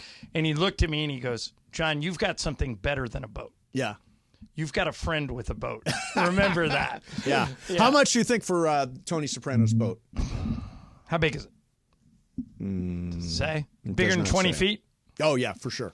I'll say $200,000. 299,000. $300,000. Which, if you mark it with other boats of its size, it's actually a reasonable price. You're not paying boats much are for really that stuff. expensive. Yeah, they are expensive. My dad once tried to get me to buy half a boat, and I'm like, Dad, I don't like boats. I don't go on boats. I get sick on boats. Why am I buying half this boat? He says it's an investment. I'm like, it is not an investment, Dad. Yeah, I'm with you. Sorry. I'm with you. He had so much trouble selling that boat. Yeah, I'm surprised that you're a memorabilia believer because I thought you would be more discerning than that.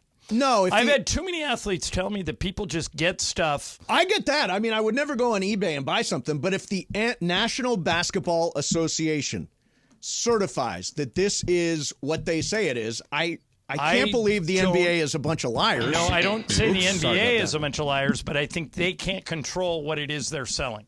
It changed hands several times before it gets to me. Is not the NBA wildly liable if it's not what they say it is? In other words, How do you prove it? Well, you just said Bernard Goldberg took something to Kobe Bryant and said, that's not my signature. If I bought that from the NBA, I would go back to the NBA, say Kobe says that's not his signature, I'm suing you. Right. And you would win. Right, and the NBA would just pay you and go on to the next guy. Pay you a bunch of money. Well, pay you what you paid for. No, they pay you more. Speaking of Seinfeld, you played the Seinfeld transition? I did, yeah. Casper said it in the YouTube chat, but you know this was a Seinfeld episode. No, really? It was, because everything's a Seinfeld episode. Yeah, of course it is. When George got John Voight's LeBaron. Yeah, that's right. His LeBaron? His car. Oh. He bought a used car and he figured out, that it previously belonged to John Voight, but they the couldn't pencil, prove it. he was chewing on the pencil. Yeah. You guys remember Seinfeld episodes much more clearly It's than I do. so good. It How is can you great. not? It is great. You'll like Curb tonight. Are you watching Curb tonight? I watched like the first 10 minutes. I need to go back and watch I will just that. say I'm disgruntled. That's it. Yeah. That's all I'm going to say about it. I know disgruntled. I know what disgruntled is. I know who disgruntled is. That's as far as I Okay, know. and you stopped in the middle. I stopped.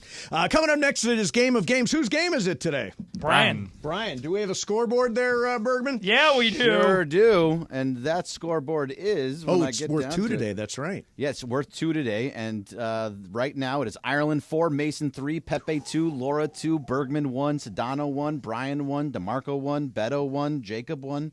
Bergman, you only have one? I only have one this week. All right, I know you're coming over the next few days. That's right. Yeah. I'll tell you, the sleeper pick in this race? Not you. Me.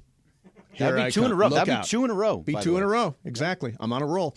Game of Games coming up next. Mason and Ireland, 710 ESPN.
Mason and Ireland. Game of Games. Game of Games presented by CallJacob.com. Call Jacob. Everyone loves a fighter, but in this town, winning matters, especially after an accident. So remember, anyone can fight, but CallJacob.com is here for you when you need a big win. After an accident, go to CallJacob.com or call 844-24-JACOB. That's 844-24-JACOB. We got the jingle. Call Jacob.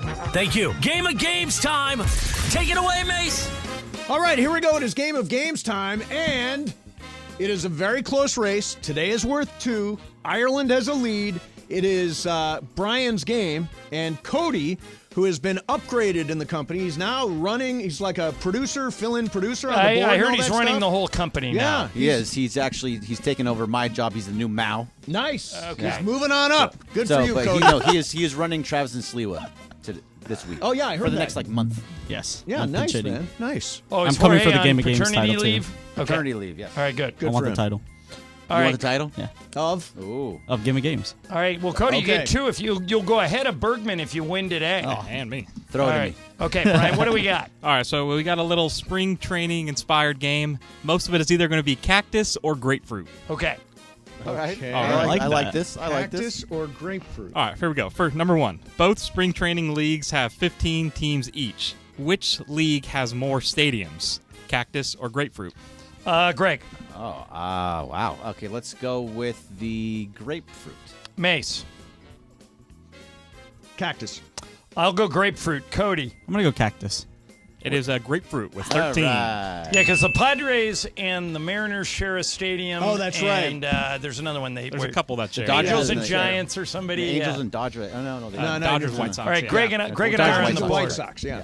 All right, here we go. Grapefruit or cactus? Which item, when consumed, has more fiber in a 1-cup serving? Grapefruit or a cactus? Okay. Has more fiber. Mace, this one's you. I believe that is cactus. I also think it's cactus. Big, Cody. hot cup of cactus. I'm going to go with grapefruit. All right, Greg. I'm in on the cactus. Cody, this one's grapefruit. All right. He's on the board. That surprises me. I didn't think grapefruit had any fiber. Number 3, here we go. Which league does Salt River Fields belong to? Grapefruit or cactus? Salt River Fields. Salt River Fields. This one's me. I'm going to go grapefruit. Cody. I'll go grapefruit. Greg. Give me cactus. Mace. Show me cactus. It is cactus. Yeah. Got the All All right, right, everybody else. Greg has 2. Everybody else has 1. Excellent. All right, this one's going to be more or less here. The Dodgers, part of the Cactus League, have how many players on their 40-man roster that were born in the year 2000 or later? How many players on the Dodgers 40-man roster born 2000 or later? Did you go and count? I did. Yes, I did. So Okay. More or less than 5 Oh. On the 40-man. on the 40-man roster. More or born less after 2000 or later. 2000 or later. Cody, this is you. Oh, I'm going to go less. Greg. Oh, wow. Well, Yamamoto's 25. That would. Oh. Yeah, I'm going to go about less. Yamamoto. No, he'd be. All right, behind. Greg's Oh, going okay. less. Mace. This is on the 40-man? On the 40-man, yes. I got to think it's more. I'm with Mason. I'm going more. It is less.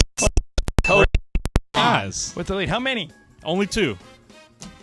They have 2 guys that are over the age of 25? Yeah, it was one of the Wow. one catcher, I forget his name, and then Pages. Cartaya? Andy Pages. Andy Pages. And Diego Cartaya. No, Diego wouldn't be- Cartaya?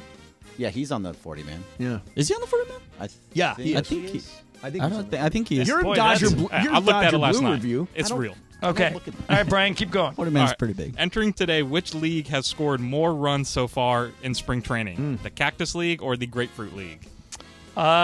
Greg. Show me cactus. Mace. Grapefruit. The Dodgers are in the Cactus League, and they've scored a bunch of runs. I'm going to go Cactus. Cody. I'm going to go grapefruit. It is Grapefruit. Yes! So that's Mace and Cody, right? Yeah. All right, so Did you right. say cactus or grapefruit? I said Cactus. Yeah, I said grapefruit. So it's Greg and Cody 3, Mace 2, John 1. Ooh. How many are left, Brian? I got 5 left. Okay. All right. Which one can grow to its ripeness first? So which one can be grown right first and consumed? A cactus or a grapefruit? Mace. Grapefruit. I also think it's a grapefruit. Cody. I'll go grapefruit too. Greg. I'm going to be different. I'm going cactus. It is cactus. Oh. This is the 12 months. Grapefruit was 9 months. Okay, So 6 fair more. enough. All right, Greg has 4. I only have 1, and there are only 3 left, right? Yes, 3 All right, left. I got to get these all. All right, here we go. One of them. Cool Today Park belongs to which league? Grapefruit or cactus? Greg.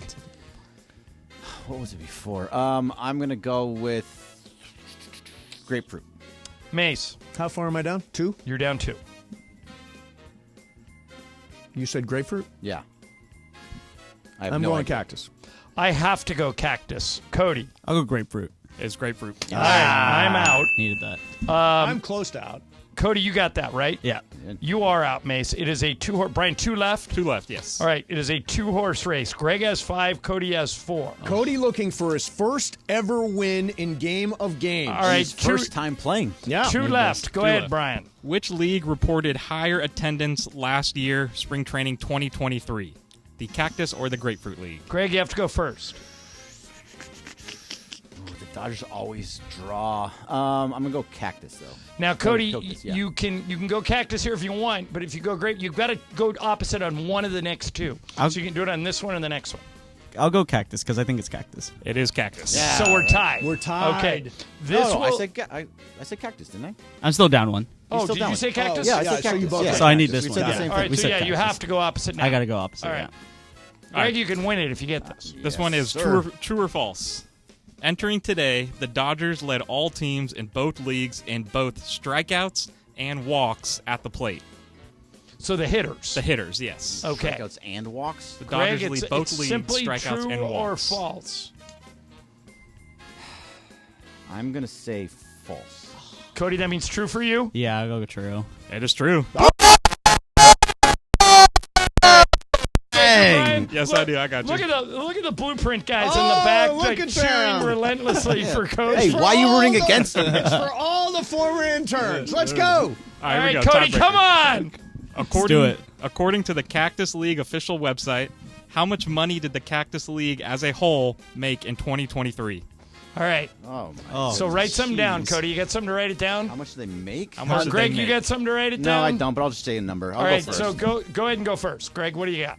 Let's say, I don't know, $3.5 million. Okay. Okay, so Cody, you either go 3.6 or 3.4. You just have to decide if you want to go higher or lower than 3.5. I'm going to say 3.4. I think it's lower. This one's Greg. It was What was it? 418 million. Oh, wow. Hey, 115 million. Greg handed that I to did you. hand it to you. All right, so Bergman, now you have 3. Now I have 3. This is now a I real knew race. you were not Sorry, going to go guys. quietly. Of course not, John. And tomorrow, it's my game, so you can pass me. Ooh. How many days this week? Oh, I know how Your many game- days are this week. Your game is Thursday. Michael has Wednesday. Oh, so I've got the 29th. Yes. Oh, well, So I'm you- screwed. Well, maybe we'll do something different. Like if you're in the middle of it on that Thursday, have Laura do that game. Yeah, sure. Yeah. We'll figure it. But Mason's got to win over the next 2 days. Yeah, Yes. yeah. Okay. All right, there you have it. There's your game of games. It's brought to you, by the way, by Jacob and Bronny. Everybody loves a fighter, but in this town, winning matters, especially after an accident. So remember, anybody can fight, but Jacob is here for you when you need a big win. After an accident, go to calljacob.com or call 844-24-JACOB. Let's hit the super stage. ESPN AM 710 Los Angeles. KRDC AM 1110 Pasadena, Los Angeles. K256CX 99.1 FM Pasadena, Los Angeles. It's the greatest segment in LA sports radio history. Oh my God. When the shows come together for magic on the radio. It will only grow stronger. Super Crosstalk. Are we ready for Sedano and Cap to join Mason and Ireland? Super Crosstalk begins. Super Crosstalk. Presented by Coors Light. Coors Light. Made to chill. It's time for Super Crosstalk. I'm about to freak everybody out here in Crypto.com arena. Listen Do to it, this. Cappy. Do it. Now, Sedano and Cap are at the Lakers All Access event. Yes. At Crypto. The great Sam Lagana just stopped. Oh, my God. Cappy, you stopped him in his tracks. Sammy Lagana. Shmuley, what's going on, baby? How are you, my man? He's the best. Good to see you. Yes, sir. Hey, ask him a question. Okay, Just- hold on. Mason wants to ask you something. Pick up a headphone. Okay. Yeah, grab Here we go. Sam, you ready? All right, hold on. Whose house? Rams house. Whose house? Hi, everybody. Whose house? Whose house? Rams house. No, it's not. It's the Lakers' house. That's true. It is the Lakers house today. Yeah. Sam, by the way, dressed amazingly. Cappy, this is how you were supposed to dress for tonight. Why? What's wrong? Chris is dressed up as well. Well, Chris always wears a suit. This is like Sedano's his got thing. on a quasi jacket. He's got on a Depeche Mode T-shirt. Well, he likes Depeche Mode. So? But Scott, you You're look in like a a guy running from San suit. Diego, so that's good. I feel like when I do radio, I like I'm wearing to be a nice cardigan. I feel like it is a nice cardigan. It's very Shannon Sharpie. Yeah. You know. So Sam, we're we love crypto. you, man. Thanks. We're crypto.com, by the way. We are. Yes. Yeah. This Set the is pretty scene. Why cool, don't right? you? It's beautiful. These guys are right here, and you walk in, and the first thing you see is ESPN LA. Yeah. Look at And that. you see you see Cap, you see Sedano, you see Chris, you see everybody right here ready to go. It's fabulous. Now, are you going to the Rams event tonight? Yes. Okay. I'm leaving right now. I'm gonna Travis get and there by DeMarco will 5. be there at 7 p.m. Well, then live on the station. We're doing I might the handoff. I might be able to get on ESPN LA twice in one there day you in go. two different Yeah. things. A double dip would How be about that? like a double dump truck. Well, I just helped out here a little bit, and I'm excited to head over there. But you guys look fabulous. Thank you. You as well. Chris has got a matching jacket Yeah, to a he's shirt. always- This is really, really You well know, I mean, dressed. I try to act like I got somewhere better to be. Yeah. Hey, Mace, how you doing? Everything is great, man. I'm, tomorrow's a big day. We're having our big ceremony where we get inducted into the Southern California Sports Broadcasters Hall of Fame. I'm nervous because Ireland won't talk. I got to give the speech. Wow, I'm going to be there at 8 o'clock. I'm bringing my spotter, Garrett Nakagawa, and we're going to come out there and celebrate you guys tomorrow morning. Are you really going to be there? Yeah. Because I'm supposed to give a speech, like welcome them or induct them or whatever there it's you go. called. By any chance, do you want to do it? No. It's your job. Come on. Hey, John, how are you doing? How's Sam, everything? I'm excellent. How are you? Good. You doing any more EA Sports games? No, they blew me out and hired all these, like Chris Fowler and Kirk Herbstreit. They went big time Who on are me, they? Sam. Wow. Yeah, those are good days because. All right, everybody. It's All right, great see to you, see Sam. you. Good God to see you, bless Sam. you all, Good to see and you, buddy. best wishes. Yes, Have sir. a great Good to time see you. here at Lakers All Access. Thank So you. long, Cool, man. everybody. Cool, Take man. care. Sam So- Lagana stopping by. Describe what's going on out there. Well, Sam Lagana just came up and Right. said hello. I know, but There was that. the event I you're mean, at. I think people are just lining up, just starting to get here. So, I mean, there's still a long ways to go. We're very early in the proceedings, Mace. By the way, you would have liked Sam's outfit, Mace. He's wearing a white turtleneck, a beautiful blue double-breasted blazer. Yeah, he looks like he very was nice. like a captain of like a ship. He does have like a yacht rock Yes, vibe to yes, yeah. Hey, Mace. Yeah. I love your jacket. My daughter would call that a grout fit because you got on a lot of gray. But the gray jacket matches the hair to perfection. Yeah. I So, mean- did you like this look? Sharp. I do. I like the black turtle. George, you're more of the turtle sort of critic. So Yeah, what do you think I like what Mace has got going on today. Okay. I just love the hair jacket combo. Yeah. Isn't that sharp? I'm still working at it, Shadano. I Still know. working at it. It's working. Whatever you're doing is working, Yeah. Mace. What did you say, though, Chris? He looks like a character out of, like, Columbo or He something? looks like a villain in a 1978 Columbo episode. Oh, you know what? Or Beretta. Or Beretta. Oh, Beretta was so good. Wait, can we still say Beretta? Sure. Yeah, Since yeah. Robert I mean, Blake the killed his show wife, is- yeah, he allegedly. killed his wife. I mean, you can still talk about the show. Yeah, Why, the what's show the was problem good. with Beretta? Did something happen? Yeah. I mean, allegedly. What Allegedly. Or maybe Quincy. Remember the show Quincy. Oh, good Quincy. show, Quincy. Yeah. Good show. Can you Starsky still and say Hutch. Quincy? Starsky Oh, and Hutch. Starsky and Hutch is more. Yeah, you look like Starsky and Hutch. Yeah. The old Equalizer, not the new Equalizer. The old Equalizer was great. Do you remember that guy? Yeah. Old guy? By the way, John, you're lucky. These Mike Dooley headsets are great. They are so good. Yeah, You guys making Dooley work today? Yeah. So much better than the stuff we get to use. So where exactly, because I'm coming over there, where exactly are you broadcasting from? Right in the lobby when you come in. The Okay. 11th Walk Street. right in. Front Yeah. place. I'm going to stop the over. 11th 11th Street Street. entrance. I got to do a TikTok. I'll stop over. You're really coming here to do a TikTok? Yeah, coming Will there there to be do a audio? TikTok. What, Yes, have there you will be. been doing them without audio? Oh, no, he did it with Sue without audio. Kalinsky. So, John, he did Oh, one I heard about this, that yeah. DeAndre sent us with Sue Kalinsky, and Mace had his earbuds on, and you couldn't hear a word Sue was saying while she was talking. If there's anything that sounds like Steve Mason, that's it. Yeah. He silenced everyone else but him.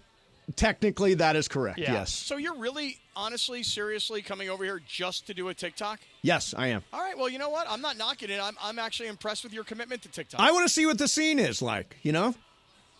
Is it a scene? Not yet. Not yet. Is it a vibe? Is it a vibe? This thing doesn't start till like. Oh, I I thought thought to it. know if he can come over and see anybody. That's all it is. I thought it was at 7. Well, It's I mean, at 5. Well, no, like a people movie start star. arriving at 5. Okay. When Mace gets here, people are going to be like, who's that guy? He looks so familiar to me. He looks like a villain in a 1970s drama. Of Beretta. Yeah.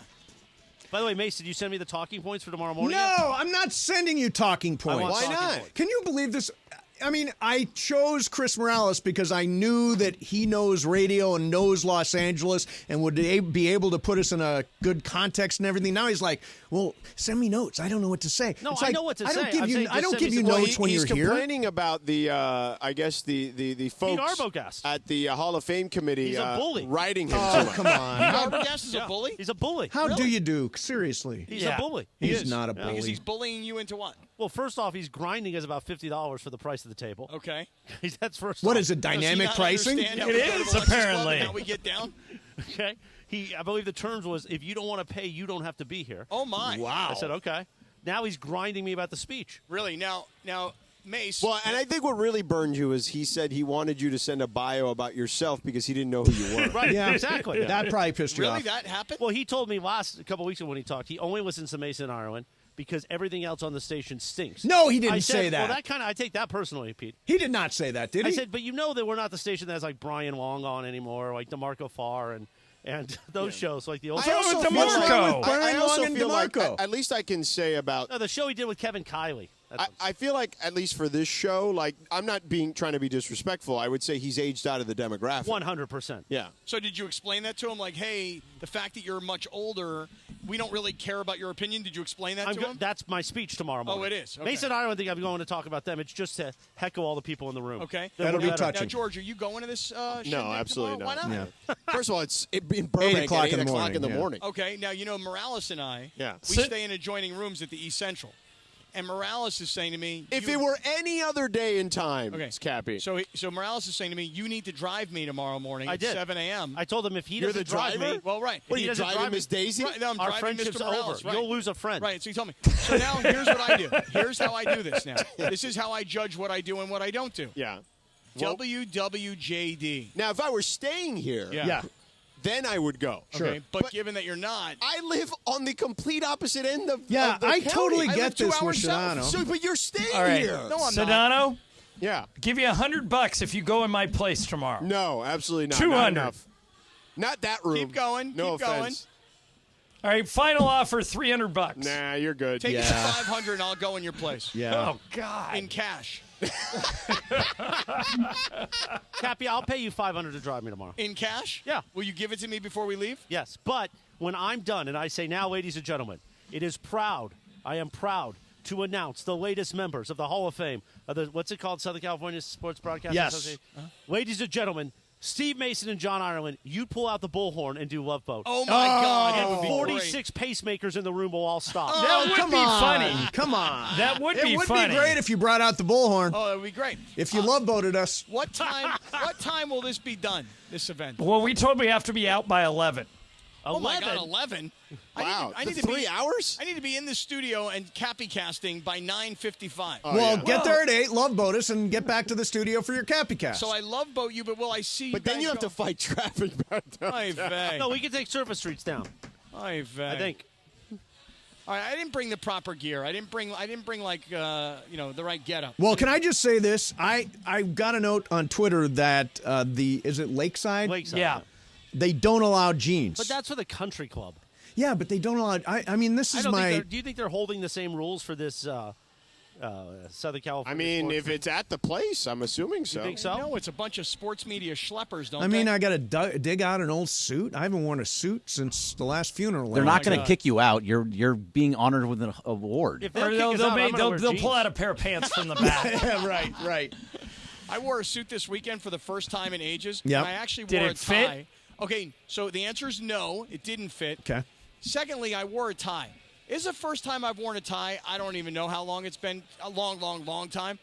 I notice it's like having a neck brace on. You know, like when you can't move your neck at all, but you're like moving your shoulders to move your head? I literally could not move my neck because of the tie. Get a larger shirt. No, it's just very Get uncomfortable. a smaller neck.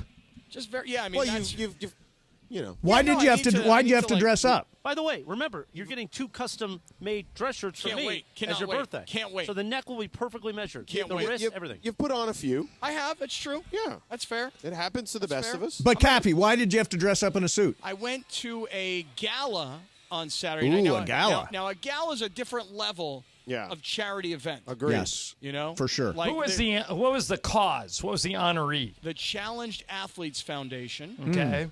And the big kind of shocker of Is the that night, is our buddy Bob Babbitt still involved with that? Bob Babbitt is one of the founders of that. Okay. Of the Challenged Athletes Foundation. And from out of nowhere, in front of all these people, there's all these tables, $30,000 a table. Go ahead. All right? $3,000 per ticket. I mean, I'm talking, this is like the highest. How'd you end up there? I was an invited guest. I was just you didn't pay that. He knew a guy, Come on, George. I mean, really? Like, I'm going to pay for No, that? but that's why I was asking how you were there. Because I have been a long time supporter of said organization. Oh, okay. But I'm also an invited guest of somebody who's very generous who buys a $30,000 table. Okay, but you didn't give any money to the cause. Well, I did give money to the cause at the end of the night when they did a paddle raise. You know, I felt compelled. And, by the way, I wanted to be generous as best I could. You don't mind getting smacked by a paddle? No, it's fine. Oh, no. What? What happened? Oh, no. What? It is... a final?